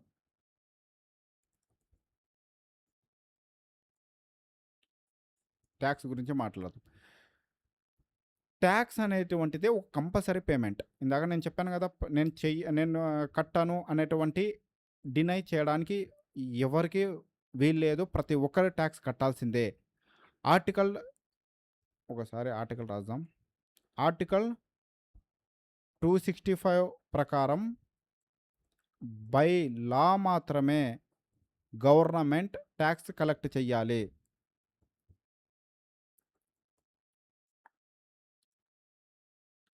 చేయాలి. బై లా మాత్రమే టాక్స్ కలెక్ట్ చేయాలి. వరల్డ్ వైడ్ మనం చూసుకుంటే 2 టైప్స్ ఆఫ్ టాక్స్ ఉన్నాయి. అంటే మనం టాక్స్ గురించి చెప్తున్నాము. వరల్డ్‌లో మనం ఎక్కడన్నా చూసుకో 2 టైప్స్ ఆఫ్ టాక్సెస్ ఉన్నాయి. యూనియన్ సిస్టమ్ ఆఫ్ టాక్స్ ఒకటుంటుంది. ఫెడరల్ సిస్టమ్ ఆఫ్ టాక్స్ ఉంటుంది. రాస్తాను ఒకసారి. Union system of talks, federal system of talks. ఈ రెండో ప్రపంచంలో మనం ఏ ట్యాక్స్ చూసినా కానీ ఈ రెండో ఉంటాయి. యూనియన్ సిస్టమ్ ఆఫ్ ట్యాక్స్ అంటే ఏమిటి? ఫెడరల్ సిస్టమ్ ఆఫ్ ట్యాక్స్ అంటే ఏమిటి? యూనియన్ సిస్టమ్ ఆఫ్ ట్యాక్స్ని మనకు యూకే అండ్ ఫ్రాన్స్ అనేటువంటి దేశాలు ఫాలో అవుతాయి. అంటే ఏంటి అంటే యూనియన్ అనేది అంటే సెంట్రల్, అంటే హయ్యర్ అథారిటీ, మన సెంట్రల్ గవర్నమెంట్ అమ్మ కదా, ఈ సెంట్రల్లో ఉన్నటువంటి ఏదైతే ఉంటుందో అదే ట్యాక్స్ ఇంపోజ్ చేస్తుంది, కలెక్ట్ చేస్తుంది. అలాంటి సిస్టాన్ని ఫాలో అయితే వాటిని ఏమంటామంటే యూనియన్ సిస్టమ్ ఆఫ్ ట్యాక్సెస్ అంటాము. ఫర్ ఎగ్జాంపుల్ యూకే అండ్ ఫ్రాన్స్లో మనం చూసుకుంటే అక్కడ ఉన్నటువంటి కేంద్రంలో ఉన్నటువంటి అధికారంలో ఉన్నటువంటి ఈ గవర్నమెంట్ ఉన్నాయో అవే ట్యాక్స్ ఇంపోజ్ చేస్తాయి, కలెక్ట్ చేస్తాయి. అందుకే వాటిని యూనియన్ సిస్టమ్ ఆఫ్ ట్యాక్సెస్ కంట్రీస్గా మాట్లాడతాం. తర్వాత ఫెడరల్ సిస్టమ్ ఆఫ్ ట్యాక్సెస్ అంటే లైక్ యూఎస్ఏ, ఇండియా, ఈ రెండు వచ్చేసి మనకి చాలా ఉన్నాయి, జస్ట్ చెప్తున్నాను ఎగ్జాంపుల్. ఈ రెండు మాత్రం ఫెడరల్ సిస్టమ్ ఆఫ్ ట్యాక్స్ కిందకి వస్తాయి. ఫెడరల్ సిస్టమ్ ఆఫ్ ట్యాక్స్ అంటే ఏమిటంటే యూనియన్ లెవెల్లో అండ్ స్టేట్ లెవెల్లో ట్యాక్స్ ఇంపోజ్ చేస్తాయి, కలెక్ట్ చేస్తాయి. ఈవెన్ మన ఇండియాలో అయితే లోకల్ బాడీకి కూడా మనం కొన్ని రాష్ట్రాలు ఇవ్వలేదు, కొన్ని రాష్ట్రాలు ఇచ్చాయి. లోకల్ బాడీ సైతం అవి ట్యాక్స్ కలెక్ట్ చేస్తున్నాయి. ఇప్పుడు మన మన మన ఆంధ్రప్రదేశ్లో కూడా అంతే కదా. మున్సిపాలిటీ చూడండి, మున్సిపాలిటీలో ట్యాక్స్ వసూలు చేస్తాయి. మున్సిపాలిటీలో మన మున్సిపాలిటీలో మన దగ్గరనే కలెక్ట్ చేసి మనకే డెవలప్మెంట్ చేస్తాయి మన లోకల్లో. కాబట్టి లోకల్ బాడీలో కూడా కలెక్ట్ చేస్తారు. అలా 2 టైప్ మనం ఎక్కడ చూసుకున్నా 2 టైప్స్ ఉంటాయి. ఇప్పుడు మనం జిఎస్టీ గురించి చూద్దాం. జిఎస్టీ అనేటువంటిది అమెరికాలో ఇంతవరకు జిఎస్టీ అనేటువంటి ఇంప్లిమెంట్ కాలేదు. ఎందుకు కాలేదు? ఎందుకంటే ఫెడరల్ సిస్టమ్ ఆఫ్ ట్యాక్స్ ఎవరైతే ఫాలో అవుతున్నారో అలాంటి దేశాలలో జిఎస్టీ ఇంప్లిమెంటేషన్ చేయడం చాలా కష్టం. అదే ఫ్రాన్స్లో, యూకేలో యూనియన్ సిస్టమ్ ఆఫ్ ట్యాక్స్ ఉన్నాయి కదా, అక్కడ సునాయాసంగా చేసేస్తారు. వాళ్ళు మోస్ట్ సక్సెస్ఫుల్ అక్కడ జిఎస్టీ అనేటువంటి. మన ఇండియాలో కూడా ఇంప్లిమెంటేషన్ ఉంది జిఎస్టీ ప్రజెంట్. కానీ ఎన్ని ఛాలెంజెస్ ఫేస్ చేయాల్సి వచ్చింది మనకు. బీజేపీ ఫుల్ మెజారిటీలో ఉంది కాబట్టి అప్పుడు కొన్ని రాష్ట్రాలు సపోర్ట్ చేయడం వల్ల జిఎస్టీని తీసుకురావడం వచ్చింది. అంతెందుకబ్బా, 2005లో వాల్యూ యాడెడ్ ట్యాక్స్ అనేటువంటిది తెచ్చారు. అది కూడా చెప్తాను. వాల్యూ యాడెడ్ ట్యాక్స్ చెప్పినప్పుడు యాక్చువల్గా సెంట్రల్లో ఇంప్లిమెంట్ చేశారు. స్టేట్లో ఇంప్లిమెంట్ చేయాలంటే మేము చేయమన్నారు వాళ్ళు.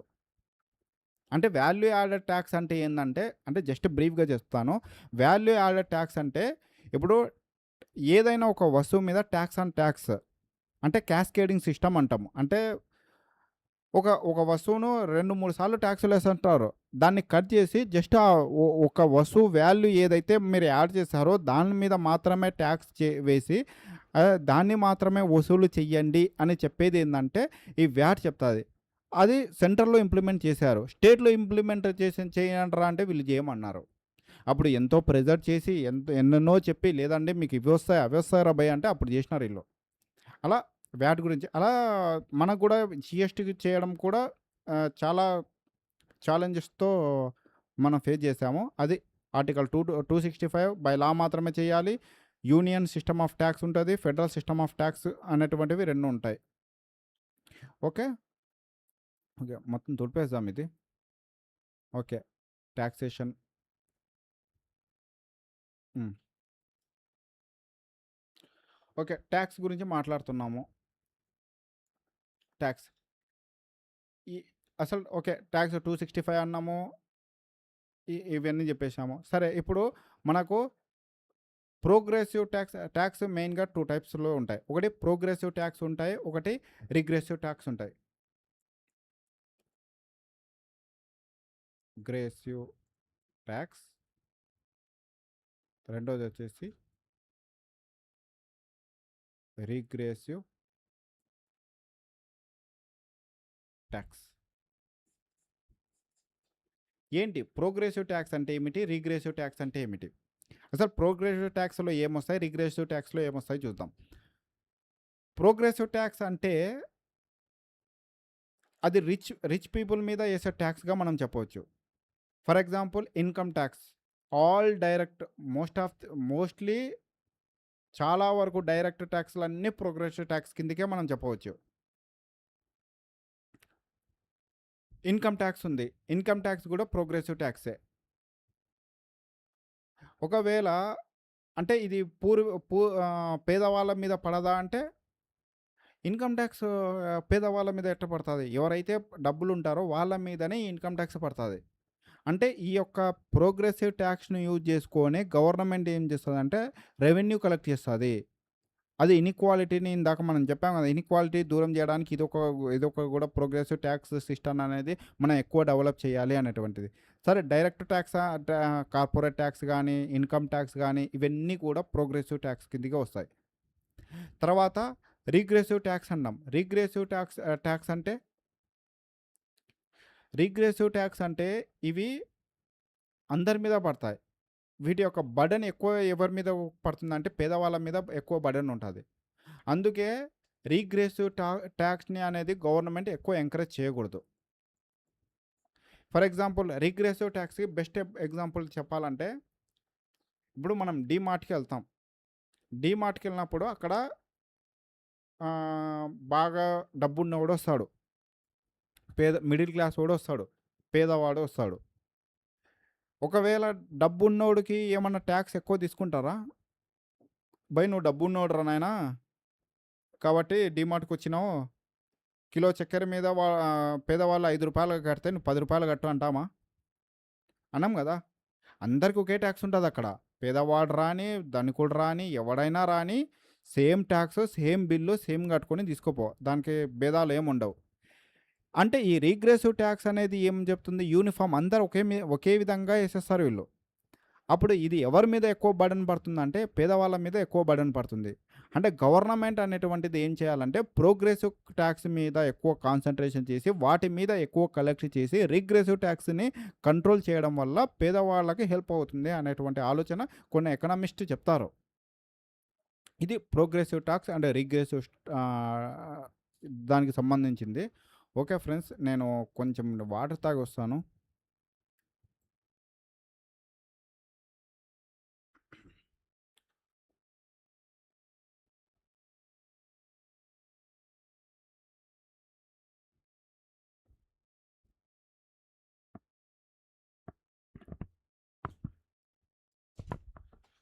ఫ్రెండ్స్.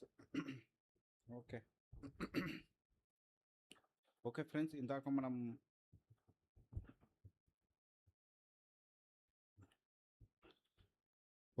ఇందాక మనం progressive tax and regressive tax గురించి చెప్తా ఉన్నాము. ఓకే. ప్రోగ్రెసివ్ టాక్స్ అంటే చెప్పాను. రిగ్రెసివ్ టాక్స్ అంటే చెప్పాను. అదే రిచ్ పీపుల్ మీద వేసే టాక్స్‌ని మనము ప్రోగ్రెసివ్ టాక్స్‌గా అంటే రిచ్ పీపుల్ మీద వేసే టాక్స్‌ని ప్రోగ్రెసివ్ టాక్స్‌గా మనం కన్సిడర్ చేస్తాము. అంటే జస్ట్ లైక్ డైరెక్ట్ టాక్స్ అన్నీ ప్రోగ్రెసివ్ ట్యాక్స్ కిందకి వస్తాయి. రిగ్రెసివ్ ట్యాక్స్ అంటే ఇది మోస్ట్‌లీ ఎవరైతే పేదవాళ్ళు ఉంటారో వాళ్ళ మీద ఎక్కువ బర్డెన్ పడుతుంది కాబట్టి గవర్నమెంట్ అనేది మోస్ట్‌లీ ప్రోగ్రెసివ్ ట్యాక్స్‌నే ఇంక్రీజ్ చేయడానికి ప్రయత్నాలు చేస్తుందని చెప్పాను. తర్వాత ఇప్పుడు అడ్వలోరం ట్యాక్స్, స్పెసిఫిక్ ట్యాక్స్ అనేటువంటి 2 ట్యాక్స్ ఉన్నాయి. అవి కూడా చూద్దాం. ఒకటొచ్చేసి అడ్వలోరం ట్యాక్స్. అడ్ వ లో REM tax. Ad valorem tax. Ad valorem tax. రెండోది నెక్స్ట్‌ది వచ్చేసి స్పెసిఫిక్ ట్యాక్స్. Specific tax. ఏంటి ఈ అడ్వలోరం ట్యాక్స్ అంటే ఏమిటి? స్పెసిఫిక్ ట్యాక్స్ అంటే ఏమిటి? అడ్వలోరం ట్యాక్స్ అంటే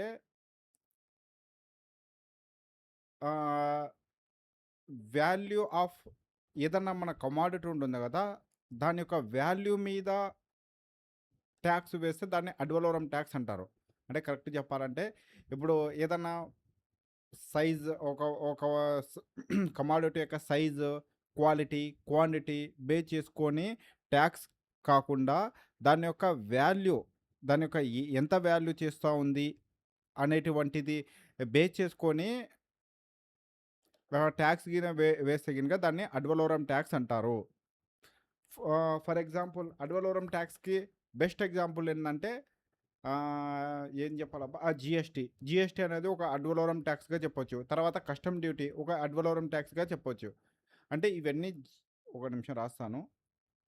జిఎస్టీ అండ్ కస్టమ్ డ్యూటీస్ రాసా కదా, ఇవి ఇవి అడ్వలోరం ట్యాక్స్కి బెస్ట్ ఎగ్జాంపుల్. అంటే ఇది ఎంత ఏ విధంగా చెప్తారంటే మీకు కరెక్ట్ ఒక ఎగ్జాంపుల్ చెప్పాలి అనుకుంటే ఇప్పుడు ఏదైనా ఇప్పుడు ఏదో ఒక వస్తువు ఉంది, అది ఎంత ఎంత సైజు ఉంది, అంటే దాని యొక్క ఎంత వెయిట్ ఉంది, ఎంత క్వాంటిటీ ఉంది అనే దానిలో కాదు, దాని యొక్క వాల్యూ ఎంత. ఇప్పుడు 100 గ్రాములు బంగారం మీద జిఎస్టీ వేస్తారు పోయి. ఒక ట్రాక్టర్ ఇసుక మీద ఒక ట్రాక్టర్ ఇసుక ఉంటుంది. ఒక ట్రాక్టర్ ఇసుకకి 100 గ్రాముల బంగారానికి ఒకటేనా? దానికి వాల్యూ చూడాలి కదా, అది ఎంత పెద్దగా ఉంది కాబట్టి దానికి ట్యాక్స్ ఎక్కువ వేయండి, ఇది తక్కువ ఉంది కాబట్టి ట్యాక్స్ తక్కువ వేయాలి అని ఏముండదు కదా. ఈవెన్ బంగారం మీదనే ట్యాక్స్ ఎక్కువ ఉంటుంది ట్రాక్టర్ ఇసుక కన్నా. అంటే ఇక్కడ నేను అదే చెప్పేది ఏంటంటే వెయిటు, సైజు దాన్ని బేస్ చేసుకుని ట్యాక్స్ ఉన్నది అడ్వలోరం. దానికి వాల్యూ ఏంది, బంగారం వాల్యూ ఏంది, ఒక ఐటమ్ యొక్క వాల్యూ ఏంది, దాని మీద బేస్ చేసుకునే ట్యాక్స్ ఉంటే కనుక అది అలాంటి ట్యాక్సెస్ని మనం ఏమంటామంటే అడ్వలోరం ట్యాక్స్ అంటాము. ఫర్ ఎగ్జాంపుల్ జిఎస్టీని ఒక అడ్వలోరం ట్యాక్స్గా చెప్పొచ్చు, కస్టమ్ డ్యూటీని ఒక అడ్వలోరం ట్యాక్స్గా చెప్పొచ్చు. స్పెసిఫిక్ ట్యాక్స్ అంటే ఏంటి? స్పెసిఫిక్ ట్యాక్స్ అంటే ఏంటంటే సేమ్ దానికి రివర్స్. ఇక్కడ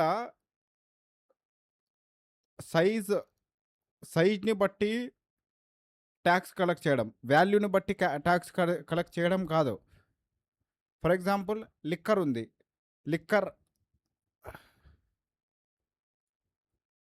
మనకు లిక్కర్ ఉంది, ఈ లిక్కర్ మీద ట్యాక్స్ వేస్తారు. ట్యాక్స్ వేస్తే ఎంత క్వాంటిటీలో మీరు లిక్కర్ ప్రొడక్షన్ చేస్తున్నారు అనేది బేస్ చేసుకొని ట్యాక్స్ వేస్తారు కానీ, అంతేగాని దాని యొక్క క్వాలిటీ ఏంది, దాని యొక్క క్వాలిటీ ఏ విధంగా ఉంది దాని మీద వేయరు కదా. అంటే మేబీ వేస్తారేమో, బట్ ఎంత క్వాంటిటీలో మీరు చేస్తున్నారు, ఎంత పరిమాణంలో మీరు లిక్కర్ ప్రొడక్షన్ చేస్తున్నారు అనేది దాన్ని బేస్ చేసుకొని ట్యాక్స్ కలెక్ట్ చేస్తారు. కాబట్టి ఇలాంటి వాటిని ఇప్పుడు పెట్రోలియం ప్రొడక్ట్స్ ఉన్నాయి, పెట్రోలియం ప్రొడక్ట్స్ కూడా ఏ విధంగా ఉంటుంది, ఎంత క్వాంటిటీలో ఎంత లీటర్లు నువ్వు పెట్రోల్ తీసుకుంటున్నావు అనేటువంటి క్వాంటిటీ చూస్తారు వాళ్ళు. అంటే ఈ ఈ బేస్ మీద క్వాలిటీ ఈవెన్ క్వాలిటీ కూడా చెక్ చేస్తారు. క్వాలిటీ ఎంత క్వాలిటీ ఉంది, ఎంత క్వాంటిటీ ఉంది, ఈ లిక్కర్ కూడా ఎంత క్వాలిటీ ఉంది, ఎంత క్వాంటిటీ ఉంది బేస్ చేసుకొని దాని మీద ట్యాక్స్ వేయడం జరుగుతుంది. ఇందులో వాల్యూ చూస్తారు అంతే, క్వాలిటీ క్వాంటిటీ ఇంకొకటి ఏం చూడరు అడ్వలోరంలో. అది ఈ 2 ట్యాక్స్ గురించి మనం దాదాపు 4 ట్యాక్స్ల గురించి మనం నేర్చుకోవడం జరిగింది. ఒకటి ప్రోగ్రెసివ్ ట్యాక్స్ అన్నాము, నెక్స్ట్ వచ్చేసి రిగ్రెసివ్ ట్యాక్స్ అన్నాము. ప్రోగ్రెసివ్ ట్యాక్స్ అంటే ఆల్మోస్ట్ ఆల్ అన్ని డైరెక్ట్ ట్యాక్స్లు అన్నీ కూడా డైరెక్ట్ ట్యాక్స్ ప్రోగ్రెసివ్ ట్యాక్స్ కిందకు వస్తాయి. రిగ్రెసివ్ ట్యాక్స్ అంటే మేబీ ఇండైరెక్ట్ ట్యాక్స్లో అనుకోవచ్చు. నెక్స్ట్ అడ్ వలోరమ్ ట్యాక్స్ అంటే అన్నీ ఇండైరెక్ట్ ట్యాక్స్ అని కాదు, మోస్ట్ ఆఫ్ ది వస్తాయి. అడ్ వలోరమ్ ట్యాక్స్ అన్నాము. జీఎస్టీ, కస్టమ్ డ్యూటీ లాంటివి అడ్ వలోరమ్ ట్యాక్స్, అది వాల్యూని బట్టి ఉంటుంది. నెక్స్ట్ వచ్చేసి స్పెసిఫిక్ ట్యాక్స్ అన్నాము, అది క్వాలిటీ, సైజు, వెయిట్ దాన్ని బట్టి వేస్తే దాన్ని స్పెసిఫిక్ ట్యాక్స్ అన్నాము. ఇక్కడితో మనకు ఈ యొక్క ట్యాక్స్ యొక్క బేసిక్స్ అనేది తెలిసిపోయింది. అంటే మనం మళ్ళా మర్చిపోకూడదు. ట్యాక్స్ అనేది బై లా ద్వారానే కలెక్ట్ చేయాలి. ఏ ఆర్టికల్ చెప్తుంది? ఆర్టికల్ 265 చెప్తుంది. మనం ఏం ఏం ఏ దాని గురించి నేర్చుకుంటున్నాం? ఫిజికల్ పాలసీ గురించి నేర్చుకుంటాం. ఫిజికల్ పాలసీ అన్నీ చెప్పాము కదా. ఫిజికల్ పాలసీలో గవర్నమెంట్ యాక్షన్ తీసుకుంటుంది. మానిటరీ పాలసీలో ఆర్బీఐ యాక్షన్ తీసుకుంటుంది. ఎందుకు ఆర్బీఐ, వాళ్ళు ఎందుకు కావాలి? ఎకనామిక్ గ్రోత్ కోసం కావాలి ఫిజికల్ పాలసీ. నెక్స్ట్ వచ్చేసి అంటే ఎకనామిక్ గ్రోత్ కావాలి, ప్రైస్ స్టెబిలైజేషన్. ప్రైస్ స్టెబిలిటీ అంటే ఇన్ఫ్లేషన్ని కంట్రోల్ చేయడానికి, ప్రైస్ వాల్యూ పెరగకుండా ఇన్ఫ్లేషన్ని కంట్రోల్ చేయడానికి కావాలంటే. ఇప్పుడు ఏదన్నా వస్తువు గిన పెరిగిపోయింది అనుకో, డిమాండ్ బాగా పెరిగింది అనుకో, ఇప్పుడు ఎక్కువ మంది ఆ వస్తువుని కొనేసుకుంటున్నారు అనుకో, అప్పుడు గవర్నమెంట్ ఏం చేస్తుంది? దాని మీద ట్యాక్స్ పెంచేస్తుంది. అప్పుడు ఏం చేస్తారు? ఆ వస్తువు ఎవరు కొనరు. కొనకుండా ఏం చేస్తుంది? ఆ వస్తువు అలానే ఉండిపోతుంది. అంటే ఇప్పుడు ఒక వస్తువు ఉందబ్బా, దాన్ని అందరు కొనేస్తున్నారు, దాని యొక్క డిమాండ్ పెరిగిపోయింది, దాని తగ్గట్టు సప్లై లేదు. అప్పుడు ఏమవుతుంది? ఆటోమేటిక్గా ప్రైస్ అనేది ఇంక్రీజ్ అవుతుంది. అప్పుడు అలా డిమాండ్ పెరిగి సప్లై తగ్గినప్పుడు, ఆటోమేటిక్గా ఇంక్రీజ్ అయినప్పుడు వెంటనే గవర్నమెంట్ ఏం చేస్తుంది? వెంటనే ఏదైతే డిమాండ్ పెరిగిందో ఆ వస్తువు మీద ట్యాక్స్ వేస్తుంది. కొనండ్రా ఇప్పుడు అంటుంది. ఫర్ ఎగ్జాంపుల్ ఒక చిన్న ఎగ్జాంపుల్తో ఒక ఎగ్జాంపుల్తో చెప్తాము. సరే, ఇప్పుడు బైక్స్ ఉన్నాయనుకుందాం. మన దగ్గర అందరి దగ్గర బైక్లు వాడుతున్నారు కాబట్టి బైక్స్ ఉన్నాయి. అందరూ బైక్లు కొనడం మొదలు పెట్టేసినారు. ప్రతి ఇంటికి 2-3 బైక్లు కొంటున్నారు. ఇప్పుడు మార్కెట్లో బైక్ల షార్టేజ్ వచ్చేసింది. బైక్ల అవైలబిలిటీ తగ్గిపోయింది. అప్పుడు ఈ బైక్లో ఈ యొక్క ఏమంటారు, షోరూమ్ వాళ్ళు వీళ్ళు ఏం చేస్తారంటే 30,000 ఉన్న బైక్ని కాస్త 50,000కి అమ్మడం మొదలు పెడతారు. ఒక 20,000. అప్పుడు మనకు ఇన్ఫ్లేషన్ పెరిగింది బైక్లో అని అనుకుంటాం మనం. అప్పుడు వెంటనే గవర్నమెంట్ ఏం చేస్తుంది తెలుసా? ఇప్పుడు అయినా ప్రజలు కొనడం ఆపడం లేదు. 50,000 పెట్టి అయినా కొనేస్తున్నారు. అది ఇంకా గవర్నమెంట్ గిన ఇక్కడ ఆపకపోతే అది 50,000 కాస్త ₹1,00,000 పోతుంది. ఇప్పుడు వెంటనే గవర్నమెంట్ దిగొచ్చి ఏమంటుందంటే, రేపటి నుండి ఒక్కొక్క బైక్ మీద 50% ట్యాక్స్ ఉంటుంది అనేస్తుంది. ఇప్పుడు కొనండిరా అంటుంది. అప్పుడు ఆటోమేటిక్గా వాడు చేయాల్సిన అవసరం లేదు, అదే ₹1,00,000 అయిపోతుంది. 50% ట్యాక్స్ పెట్టేసినాడు అనుకో, ఇంకా దాదాపు 70,000-80,000 వెళ్ళిపోతే అప్పుడు అందరూ ఏం చేస్తారంటే, అబ్బాయి 30,000కి వచ్చే బైక్ని 80,000 కొనాలా, అంత వద్దులే అనేటువంటి వారు చాలామంది కొనడం ఆపేస్తారు. ఆటోమేటిక్గా డిమాండ్ పడిపోయిద్ది. అప్పుడు ప్రైస్ అనేది స్టేబుల్గా వస్తుంది. అంటే అది కూడా ఒక గుర్తుపెట్టుకోవాలి. అది తర్వాత మనకు ప్రైస్ స్టెబిలైజేషన్ అన్నాము. నెక్స్ట్ వచ్చేసి ఇన్ఈక్వాలిటీని రెడ్యూస్ చేయడానికి అని చెప్పాము. తర్వాత consolidated fund of India, contingency fund of India, public account గురించి మనం డిస్కస్ చేయడం జరిగింది. దాని తర్వాత మనం ఏ దాని గురించి చెప్పాము? Tax, direct tax, indirect tax చెప్పాము. మళ్ళీ ట్యాక్సేషన్లో వచ్చేసి రిసిప్ట్స్లో చెప్పాను. Revenue receipts, tax receipts, non tax receipts, capital receipts కూడా చెప్పాము. ఇప్పుడు ట్యాక్స్ గురించి మాట్లాడుతున్నాం. ట్యాక్స్లో ప్రోగ్రెసివ్, రిగ్రెసివ్ ట్యాక్స్ గురించి క్లియర్గా చెప్పాము. తర్వాత అడ్ వలోరమ్ ట్యాక్స్ గురించి చెప్పాము, స్పెసిఫిక్ ట్యాక్స్ గురించి చెప్పాము. ఇప్పుడు ప్రజెంట్ వచ్చేసి మనం డైరెక్ట్ ట్యాక్స్ గురించి చెప్దాం. What is the direct tax? Direct tax. Direct tax అంటే ఏంటి? లీవ్డ్ ఆన్ ద ఇండివిజువల్. అంటే డైరెక్ట్ ట్యాక్స్ అంటే ఒక పర్సన్ మీదనే వేసి పన్ను ఈ ట్యాక్స్ వేస్తారు. అదే పర్సన్ మీదనే కలెక్ట్ చేస్తే దాన్ని డైరెక్ట్ ట్యాక్స్ అంటారు. లీవ్డ్ on the one person, collected on the same person అంటే దాన్ని డైరెక్ట్ ట్యాక్స్ అంటారు. అంటే ఒకరి మీద పన్ను వేసి ఇప్పుడు ఇండైరెక్ట్ ట్యాక్స్ ఉన్నారనుకోండి, అది ఒకరి మీద ట్యాక్స్ ఇస్తారు, ఇంకొక మన కన్జ్యూమర్ దగ్గర వసూలు చేసుకుంటారు. ఇలా ఈ డైరెక్ట్ ట్యాక్స్ అలా కాదు. ఎవరి మీద వేస్తారో వాళ్ళ దగ్గర నుండే కలెక్ట్ చేస్తారు. దాన్ని డైరెక్ట్ ట్యాక్స్ అంటారు. అయితే ఈ యొక్క డైరెక్ట్ ట్యాక్స్లో అనేది డైరెక్ట్ ట్యాక్స్ బర్డన్ అనేది can not shift to the another person.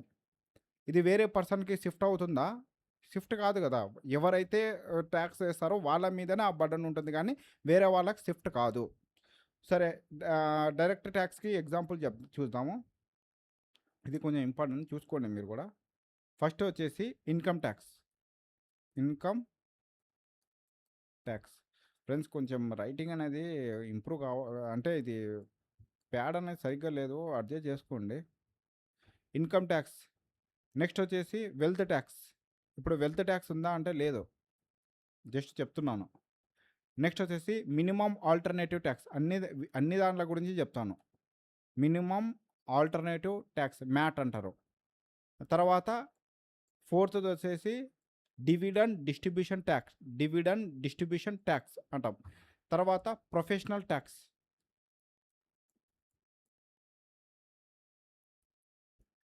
Professional tax అంటే ఏమంటారు? ప్రొఫెషన్ ఏదన్నా ప్రొఫెషన్స్ ఉంటది. టీచింగ్ ఒక ప్రొఫెషన్ ఉంటది. ఇది అన్నీ ఒకటే గుర్తుపెట్టుకోండి. ఇక్కడే చెప్తున్నాను. అన్ని ట్యాక్స్‌లో మోస్ట్‌లీ అన్ని ట్యాక్స్‌లు సెంట్రల్ గవర్నమెంట్ సెంట్రల్ గవర్నమెంట్ విధిస్తే, ఈ ఒక్క ట్యాక్స్ మాత్రం స్టేట్ గవర్నమెంట్ విధించి స్టేట్ గవర్నమెంటే కలెక్ట్ చేసిద్ది.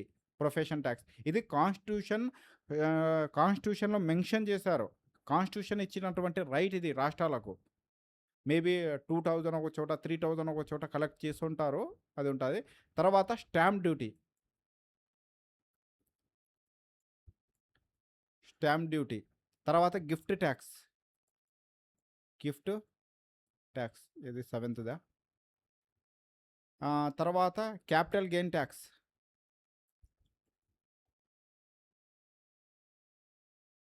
Gain tax. తర్వాత బ్యాంక్ క్యాష్ ట్రాన్సాక్షన్. బ్యాంక్ అడ్రా ఎక్కడ పోయా ఇది? Bank transaction sorry cash transaction tax. ఇవన్నీ కూడా ఉన్నాయి. అందులో కొన్ని వెల్త్ ట్యాక్స్ అనేటువంటిది అబాలిష్ చేశారు. క్యాష్ ట్రాన్సాక్షన్‌ని కూడా అబాలిష్ చేశారు. గిఫ్ట్ ట్యాక్స్ కూడా అబాలిష్ చేశారు. ఎప్పుడు 1998లో దీన్ని అబాలిష్ చేశారు. వెల్త్ ట్యాక్స్‌ని వచ్చేసి 2016 అనుకుంటా. 2016లో దీన్ని అబాలిష్ చేశారు. దీన్ని వచ్చేసి 2009లో అబాలిష్ చేశారు. బ్యాంక్ క్యాష్ ట్రాన్సాక్షన్ కాదు. ఇప్పుడు బ్యాంక్ ట్రాన్సాక్షన్ అంటే ఏం లేదు. బ్యాంక్‌లో మనం ట్రాన్సాక్షన్ దాని మీద కూడా ట్యాక్స్ ఏశారు. ఇప్పుడు ఇన్‌కమ్ ట్యాక్స్ అంటే ఇది చాలా ఇంపార్టెంట్. ఇది చూసుకోండి ఒకసారి. మళ్ళీ ఒకసారి చెప్తాను. ఎందుకంటే డైరెక్ట్ గ్రూప్ 1లో కానీ, గ్రూప్ 2లో కానీ మల్టిపుల్ ఆప్షన్స్‌లో క్వెషన్స్‌లో డైరెక్ట్ ఇస్తాడు. ఈ క్రింది వానిలో డైరెక్ట్ ట్యాక్స్ ఏది? ఇండైరెక్ట్ ట్యాక్స్ ఏది? అన్నటువంటి క్వెషన్ వచ్చినప్పుడు ఇది చాలా ఇంపార్టెంట్.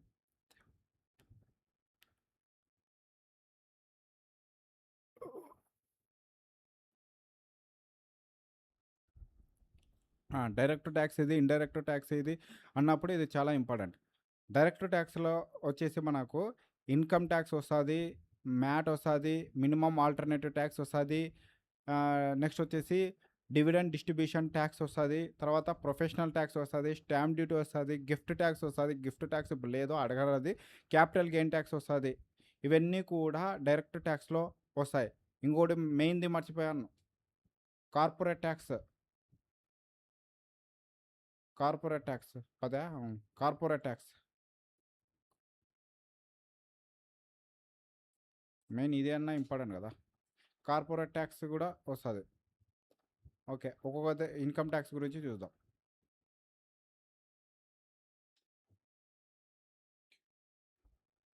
Income tax. సరే, ఇన్‌కమ్ ట్యాక్స్ గురించి మనం చేసాం. ఇన్‌కమ్ ట్యాక్స్ అనేది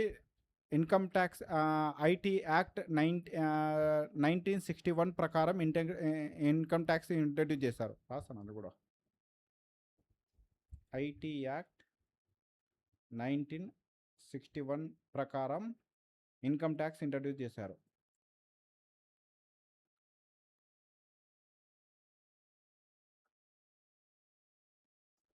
చెప్పాను కదా! ఆర్టికల్ 265 క two 256 of Indian constitution by law మాత్రమే ట్యాక్స్ వసూలు చేయాలి అన్నాం. ఇక్కడ బై లా వచ్చేసిందా యాక్ట్? బై లా ద్వారానే మనకు ట్యాక్స్ అనేటువంటివి వసూలు చేస్తున్నాం. వేరే ఏ దాని ద్వారా కూడా మనకు ట్యాక్స్ అనేది వసూలు చేయట్లేదు కదా! కాబట్టి ఇన్‌కమ్ ట్యాక్స్ అనేటువంటిది ఇంపార్టెంట్ ఇది. ఇప్పుడు ఈ ఇన్‌కమ్ ట్యాక్స్ అనేది ఆహ్, ఏ ఏ ఏ ఏ వద్ద వాళ్ళ ఏ ఏ ఎవరి మీద వసూలు చేస్తారో అనేటువంటిది చూద్దాము. సాలరీ పర్సన్స్ ఎవరుంటారో వాళ్ళ వాళ్ళ ఎవరికన్నా సాలరీ వస్తుంది వాళ్ళ మీద చేస్తారు. ప్రాఫిట్స్ ఎవరన్నా ప్రాఫిట్స్ వస్తున్నాయనుకుంటే వాళ్ళ మీద ఇంపోజ్ చేస్తారు. తర్వాత రెంట్ ఏదన్నా హౌస్ ఉందనుకో వాళ్ళకి రెంట్స్ వస్తా ఉంటాయి కదా! వాళ్ళ మీద కూడా ఇంపోజ్ చేస్తారు. తర్వాత long long term and short term capital gains వస్తాయి కదా! అంటే అసెట్లు అమ్మడం వల్ల లాంగ్ టర్మ్ గానీ, షార్ట్ టర్మ్ గానీ ప్రాఫిట్‌లు వస్తా ఉంటాయి వాళ్ళకి. అలాంటి వాటి మీద కూడా ఈ ఇన్‌కమ్ ట్యాక్స్ కలెక్ట్ చేస్తారు. అంటే సాలరీ సాలరీ పర్సన్ మీద చేస్తారు. ఎవరికన్నా హౌసెస్ గానీ, ఏదన్నా రెంట్లు ఉన్నా గానీ, ఏదన్నా ఆస్తులున్నా గానీ, దాని వల్ల ఏదన్నా ఇన్‌కమ్ వస్తుందనుకో, దాన్ల మీద ఇన్‌కమ్ ట్యాక్స్ వసూలు చేస్తారు. అంటే ఒకటే ఇన్‌కమ్ అంటే ఆదాయం. ఆదాయపు పన్ను ఏ రూపంలో అయినా ఆదాయం వచ్చినా అతనికి, అది సాలరీ రూపంలో గానీ, నెక్స్ట్ వచ్చేసి రెంట్ రూపంలో గానీ, ఏదన్నా ఆస్తులు అమ్మడం వల్ల ఏమంటారు లాంగ్ టర్మ్ గానీ, షార్ట్ టర్మ్ గానీ గెయిన్ వచ్చినా సరే, ఏ రూపంలో వచ్చినా సరే అతడు ఖచ్చితంగా ట్యాక్స్ కట్టాల్సిందే. ఇన్‌కమ్ ట్యాక్స్ కట్టాల్సిందే. వాడు తప్పించుకోవడానికి లేదు. ఇంకోటేందంటే ఇన్‌కమ్ ట్యాక్స్ స్లాబ్స్ ఉంటాయి. ఇప్పుడు ప్రెజెంట్ ఇన్‌కమ్ ట్యాక్స్ స్లాబ్స్ చూద్దాము. ఇప్పుడు ప్రెజెంట్ రీసెంట్ బడ్జెట్‌లో స్లాబ్ ఇన్‌కమ్ ట్యాక్స్ స్లాబ్ ఏ విధంగా ఉంది చూద్దాం. ఇప్పుడు ఇన్‌కమ్ ట్యాక్స్ అంటే 4,00,000 గనుక ఉందనుకో 0% ట్యాక్స్ కట్టాల. అదే 4-8 lakhs మధ్యలో ఉందనుకో వాళ్ళు 5% ట్యాక్స్ కట్టాల. అదే 8-12% 12 lakhs ఉన్నాయనుకో 10% ట్యాక్స్ కట్టాల. అదే 12 lakhs నుండి అరే ఏమయ్యా ఇది 16 lakhs వరకు ఉన్నాయనుకో వాళ్ళు 15% ట్యాక్స్ కట్టాల. నెక్స్ట్ వచ్చేసి 16 lakhs నుండి 20 lakhs వరకు ఉంటే వాళ్ళు 20% ట్యాక్స్ కట్టాల. 20 lakhs నుండి 24 lakhs ఉంటే వాళ్ళు 25% ట్యాక్స్ కట్టాల. అబోవ్ 24 lakhs ఉంటే వాళ్ళు 30% ట్యాక్స్ కట్టాల.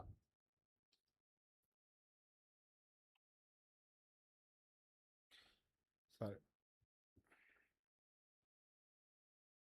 ఇది ట్యాక్స్ స్లాబ్. ఏంటి ఈ ట్యాక్స్ స్లాబ్ అంటే మనము జిఎస్టీ స్లాబ్ చూసాం. మనకు జిఎస్టీ స్లాబ్ తెలుసు కదా! ఏమేమి ఉన్నాయి చెప్పు. జిఎస్టీ స్లాబ్ ఒకసారి చెప్తాము. జిఎస్టీ స్లాబ్స్ అంటే రీసెంట్‌గా చేంజ్ చేశారు. ఎప్పుడు సెప్టెంబరా? అక్టోబరా? సెప్టెంబరే అనుకుంటా. సెప్టెంబర్‌లోనే సెప్టెంబర్‌లో 2025లో కొన్ని స్లాబ్ చేంజ్ చేశారు. ఎలా చేంజ్ చేశారంటే 0% ఒకటి ఉంది. Present slab. నెక్స్ట్ వచ్చేసి 5% ఒకటి ఉంది. తర్వాత 18% ఒకటి ఉంది. తర్వాత 40% ఒకటి ఉంది. అంతేనా? ఓల్డ్‌ది ఎంత ఉంది? ఓల్డ్ 0% ఉంది. 5% ఉంది. 12% ఉంది. 18% ఉంది. 28% ఇవన్నీ ఏంది జిఎస్టీ స్లాబ్స్ ఇవి. అంటే 0%ని చేంజ్ చేయలేదు. అలానే ఓల్డ్ దాంట్లో ఎలా ఉందో అలానే పెట్టారు. 5%ని కూడా చేంజ్ చేయలేదు. అంటే ఈ 5%, 0% ఏందంటే అంటే కొన్ని నిత్యావసర వస్తువులు పాల మీద లేదంటే ఏదన్నా మనం డే టు డే యాక్టివిటీస్ ఏదన్నా చేస్తాం కదా! వాటి మీద ఇంపోజ్ చేయడానికి 5% చేస్తారు. అంటే ప్రతి ఒక్కరికి అనుకూలంగా ఉండేది.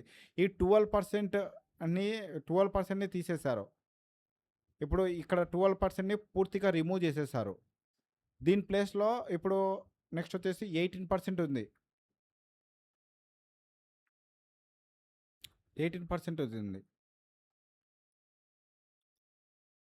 ఓల్డ్ పర్సెంట్‌లో కూడా 18 ఇక్కడ కూడా 18 ఉంది. తర్వాత 40% ఉంది. ఇక్కడ 40% ఇప్పుడు సిన్ గూడ్స్ ఉంటాయి కదా!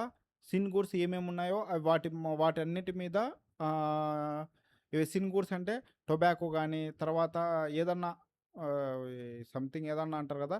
లిక్కర్ గానీ, అలాంటి వాటి మీద 40% టాక్స్ ఏస్తారు. మోస్ట్‌లీ ఈ 28% అనేది వంటివి 18%లో మెర్జ్ చేయడం జరిగింది. అంటే టీవీస్ గానీ, ఫ్రిడ్జెస్ గానీ, అలాంటివి వాటి మీద మోస్ట్‌లీ ఇంతకుముందు 28% ఏసేవాళ్ళు. ఇప్పుడు అలా గాదు, 18% ఏయాలని ఫిక్స్ అయ్యారు. ఎందుకంటే ప్రతి ఒక్కరు కొనాలి అనేటువంటి ఉద్దేశ్యంతో చేశారు. ఇది జీఎస్టీ స్లాబ్ ఇది. ఇది వచ్చేసి ఇన్‌కమ్ టాక్స్ స్లాబ్ ఇది. అంటే ఇన్‌కమ్ టాక్స్ స్లాబ్‌లో వచ్చేసి 4 లాక్స్ ఉంటే ఎవరిదన్నా ఇన్‌కమ్ వచ్చిందనుకో, వాళ్ళకి ఆదాయం వచ్చిందనుకో, 4 లాక్స్ ఉందనుకో, వాళ్ళు ఎలాంటి పన్ను కట్టాల్సిన అవసరం లేదు. జీరో. ఒకవేళ ఒకరి యొక్క ఆదాయము ఒక సాఫ్ట్‌వేర్ ఎంప్లాయీ ఉన్నాడనుకో, అతనికి సంవత్సరానికి 4,00,000 నుండి 8,00,000 మధ్య సంపాదిస్తున్నాడు అనుకో, అతడు ఖచ్చితంగా 5% ఇన్‌కమ్ టాక్స్ కట్టాలి. ప్రతి లక్షకు 5% టాక్స్ కట్టాల్సిందే. ఇప్పుడు ఒక ఇన్‌కేస్ 8 లాక్స్ నుండి 12 లాక్స్ మధ్యలో ఉన్నాడనుకో, 10% ఖచ్చితంగా టాక్స్ కట్టాల్సిందే. 10% అంటే ఫర్ ఎగ్జాంపుల్ ఒక సాఫ్ట్‌వేర్ ఎంప్లాయీ ఉన్నాబ్బా! అతడికి సంవత్సరానికొచ్చేసి 10,00,000 వస్తున్నాయి. 10 లాక్స్ సంపాదిస్తున్నాడనుకో. 10,00,000లో 10% ఎంత 10% ఎంత? 1,00,000 రూపీ. అంతే గదా! 10% అంటే. అంటే 10,00,000లో అతడు కట్టాల్సిన టాక్స్ ఎంత? 1,00,000 రూపీ కట్టాల సంవత్సరానికి. సేమ్ అదే విధంగా 12 నుండి 16 లాక్స్ సంపాదించేటువంటి ఒక ఉద్యోగం అది సాఫ్ట్‌వేర్ అని కాదు. ఏ ఉద్యోగం ఏ రూపంలో ఆదాయం వస్తున్నా వీళ్ళు 15% కట్టాలి. 16 నుండి 20 లాక్స్ సంపాదించే వాళ్ళు 20% కట్టాలి. 20 లాక్స్ నుండి 24 లాక్స్ సంపాదించే వాళ్ళు 25% కట్టాలి. అబోవ్ 25 లాక్స్ ఎవరైతే సంపాదిస్తుంటారో వాళ్ళు ఖచ్చితంగా 30% టాక్స్ కట్టాల్సిందే.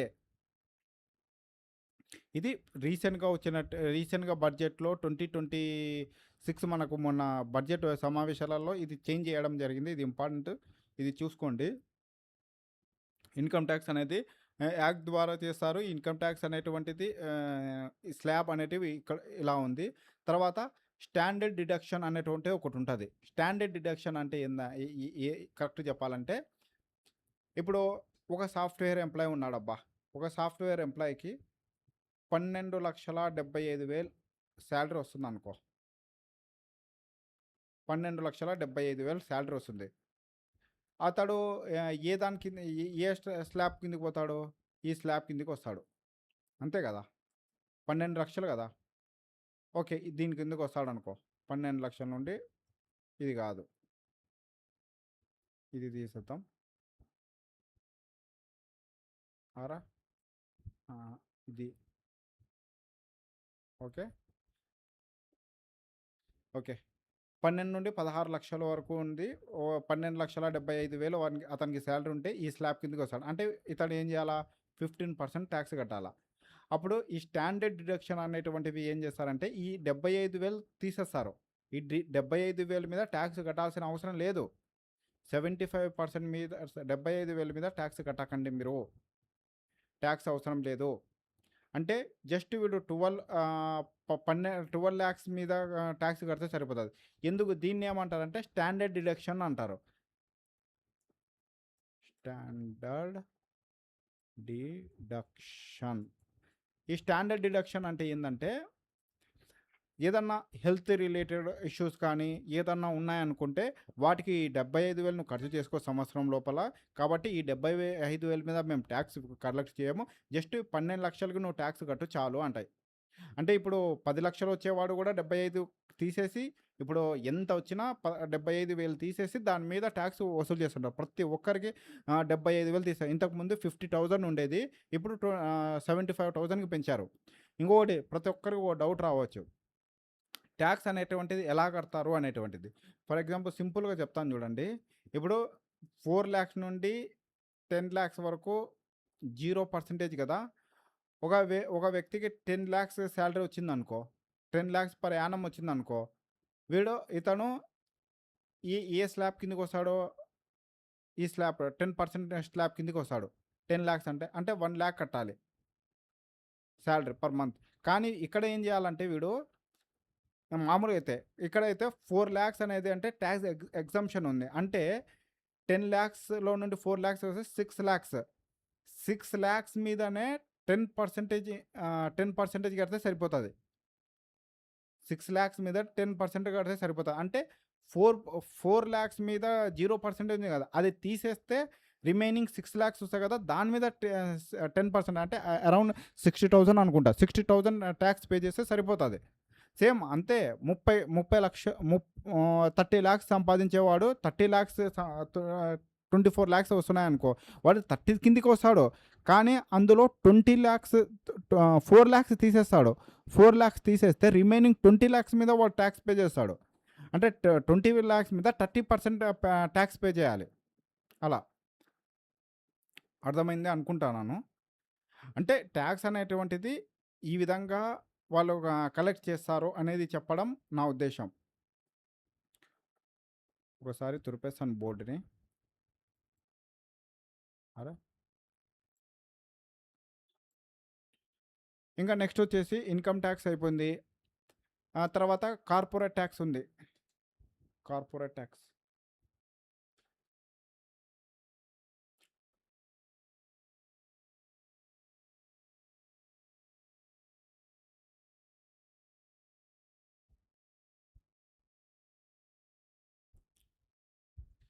ఓకే. కార్పొరేట్ ట్యాక్స్ ఉంది ఇప్పుడు. ఓకే, ఇప్పుడు కార్పొరేట్ ట్యాక్స్ ఉంది. కార్పొరేట్ ట్యాక్స్ అనేటువంటిది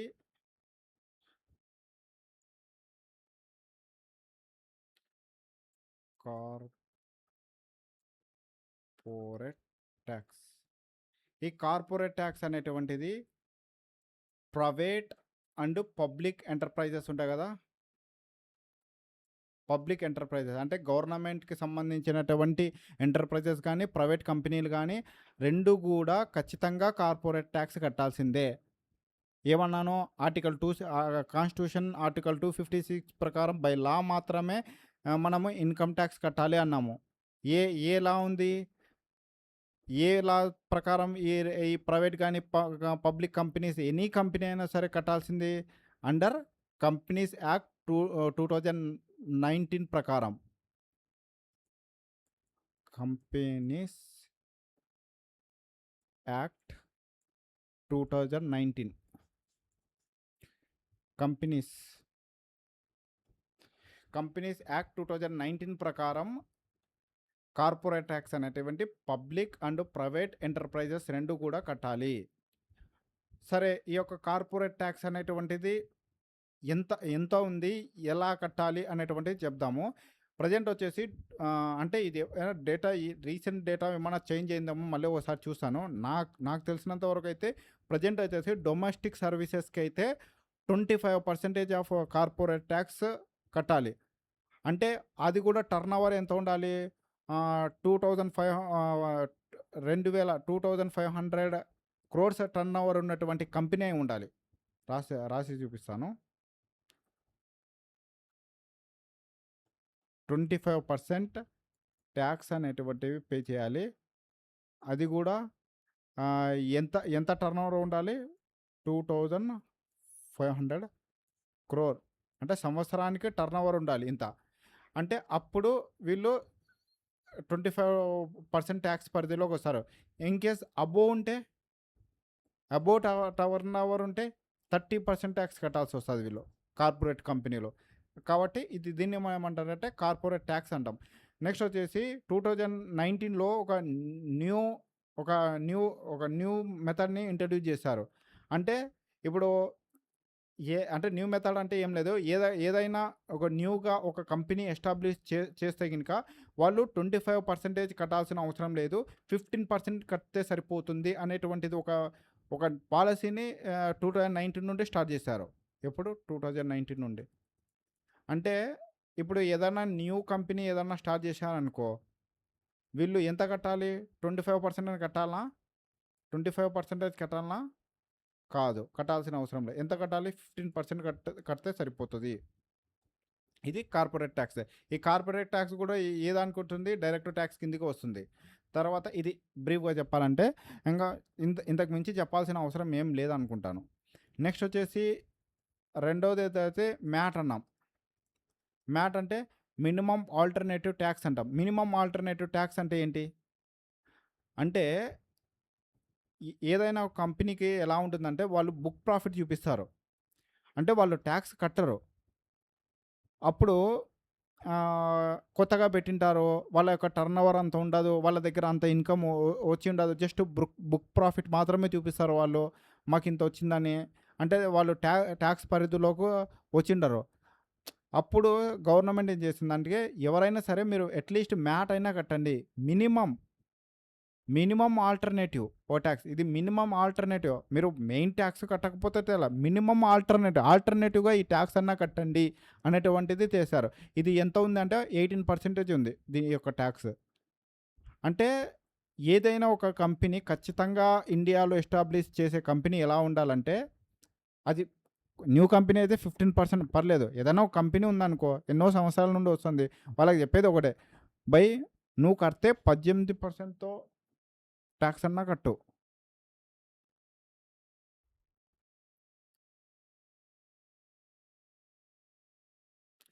వాళ్ళకి చెప్పేది ఒకటే. నువ్వు కడితే 18% మ్యాట్ అన్నా కట్టు. లేదా కార్పొరేట్ ట్యాక్స్ అయినా కట్టు. రెండిట్లో ఏదో ఒకటి మాత్రం ఖచ్చితంగా కట్టాలి. ఏది ఎక్కువ ఉంటే అది. అంటే ఏదో ఒకటి కట్టాలంటే మళ్ళా నాకు కార్పొరేట్ ట్యాక్స్ 30,000 ఉందిగా 30% ఉంది కాబట్టి నేను 18% అలా కాదు. ఏది హయ్యర్ ఉంటే అది కట్టాలి. 18% ఉందా 18% కట్టు. లేకంటే అది 30%కి నువ్వు ఎలిజిబుల్ ఉన్నావు అది కట్టాలి. ఏది హయ్యర్‌గా ఉంటే ఆ ట్యాక్స్ అనేది కట్టాలి అని రూల్ తెచ్చారు.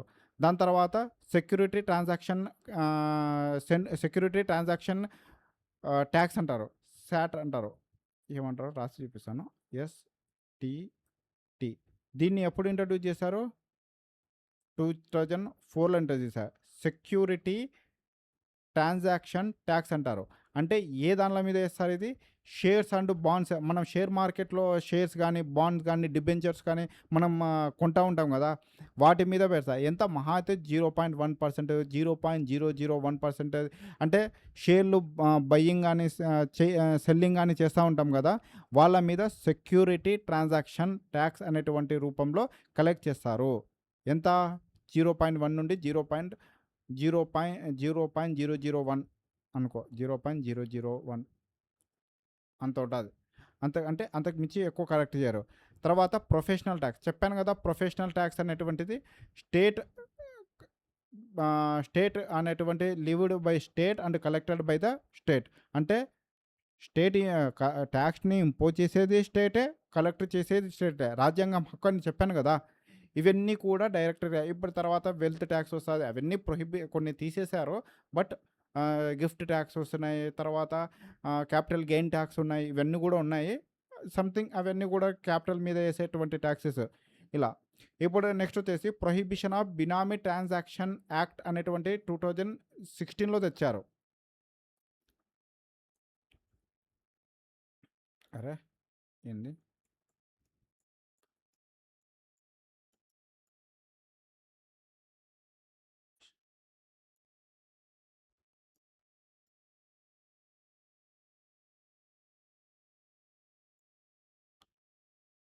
Transaction amendment act 2016. ఎందుకంటే బినామీ పేర్లతో చాలామంది ట్యాక్స్ ఎగ్గరగొట్టడం గానీ, ఆస్తులు దాసేయడం గానీ, ఇన్‌కమ్ ట్యాక్స్ కట్టకపోవడం గానీ, అలాంటి పనులు చేస్తున్నాం గదా! వాళ్ళ కోసం 2016లో ఈ బినామీలను అరికట్టి బ్లాక్ మనీని మన నరేంద్ర మోడీ గారు వచ్చిన వెంటనే మన బ్లాక్ మనీని బయటికి తెస్తా, అవి తెస్తా, ఇది తెస్తా అన్నారు. బట్ ఏ బ్లాక్ మనీ తీసుకురాలేదులెండి ఇప్పటివరకు. మరి తెచ్చారో లేదో నాకైతే కనిపించలేదు గానీ అలాంటి అరే! ఇది ఏంది ఇక్కడ సరే దానికోసము ఈ ట్యాక్స్ తీసుకురావడం జరిగింది. బినామీ ట్రాన్సాక్షన్ ట్యాక్స్ అనేటువంటిది తెచ్చారు.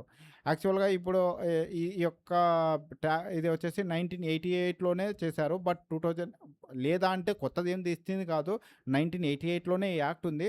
బట్ 2016లో అనేటువంటిది వీటిని అమెండ్మెంట్ తెచ్చారు దీంట్లో. స్ట్రిక్ట్ కండిషన్ పెట్టారు. మనీ లాండరింగ్ గానీ, బ్లాక్ మనీ అరికట్టడానికి గానీ, ఎవరికైనా ఆస్తులుగా ఉండి బినామీలుగా ఉంటే వాళ్ళని స్ట్రిక్ట్‌గా ఖండించడం కానీ, వాళ్ళ కోసం ఇది తీసుకురావడం తీసుకొచ్చిందే ఈ యొక్క ట్యాక్స్. దీంతో మనకు డైరెక్ట్ ట్యాక్స్ అన్నీ కంప్లీట్ అయిపోయినాయి. ఇప్పుడు మనం ఇండైరెక్ట్ ట్యాక్స్‌కి వెళ్దాము. ఇండైరెక్ట్ ట్యాక్స్ అనేది రేపు స్టార్ట్ చేస్తానండి. Thank you.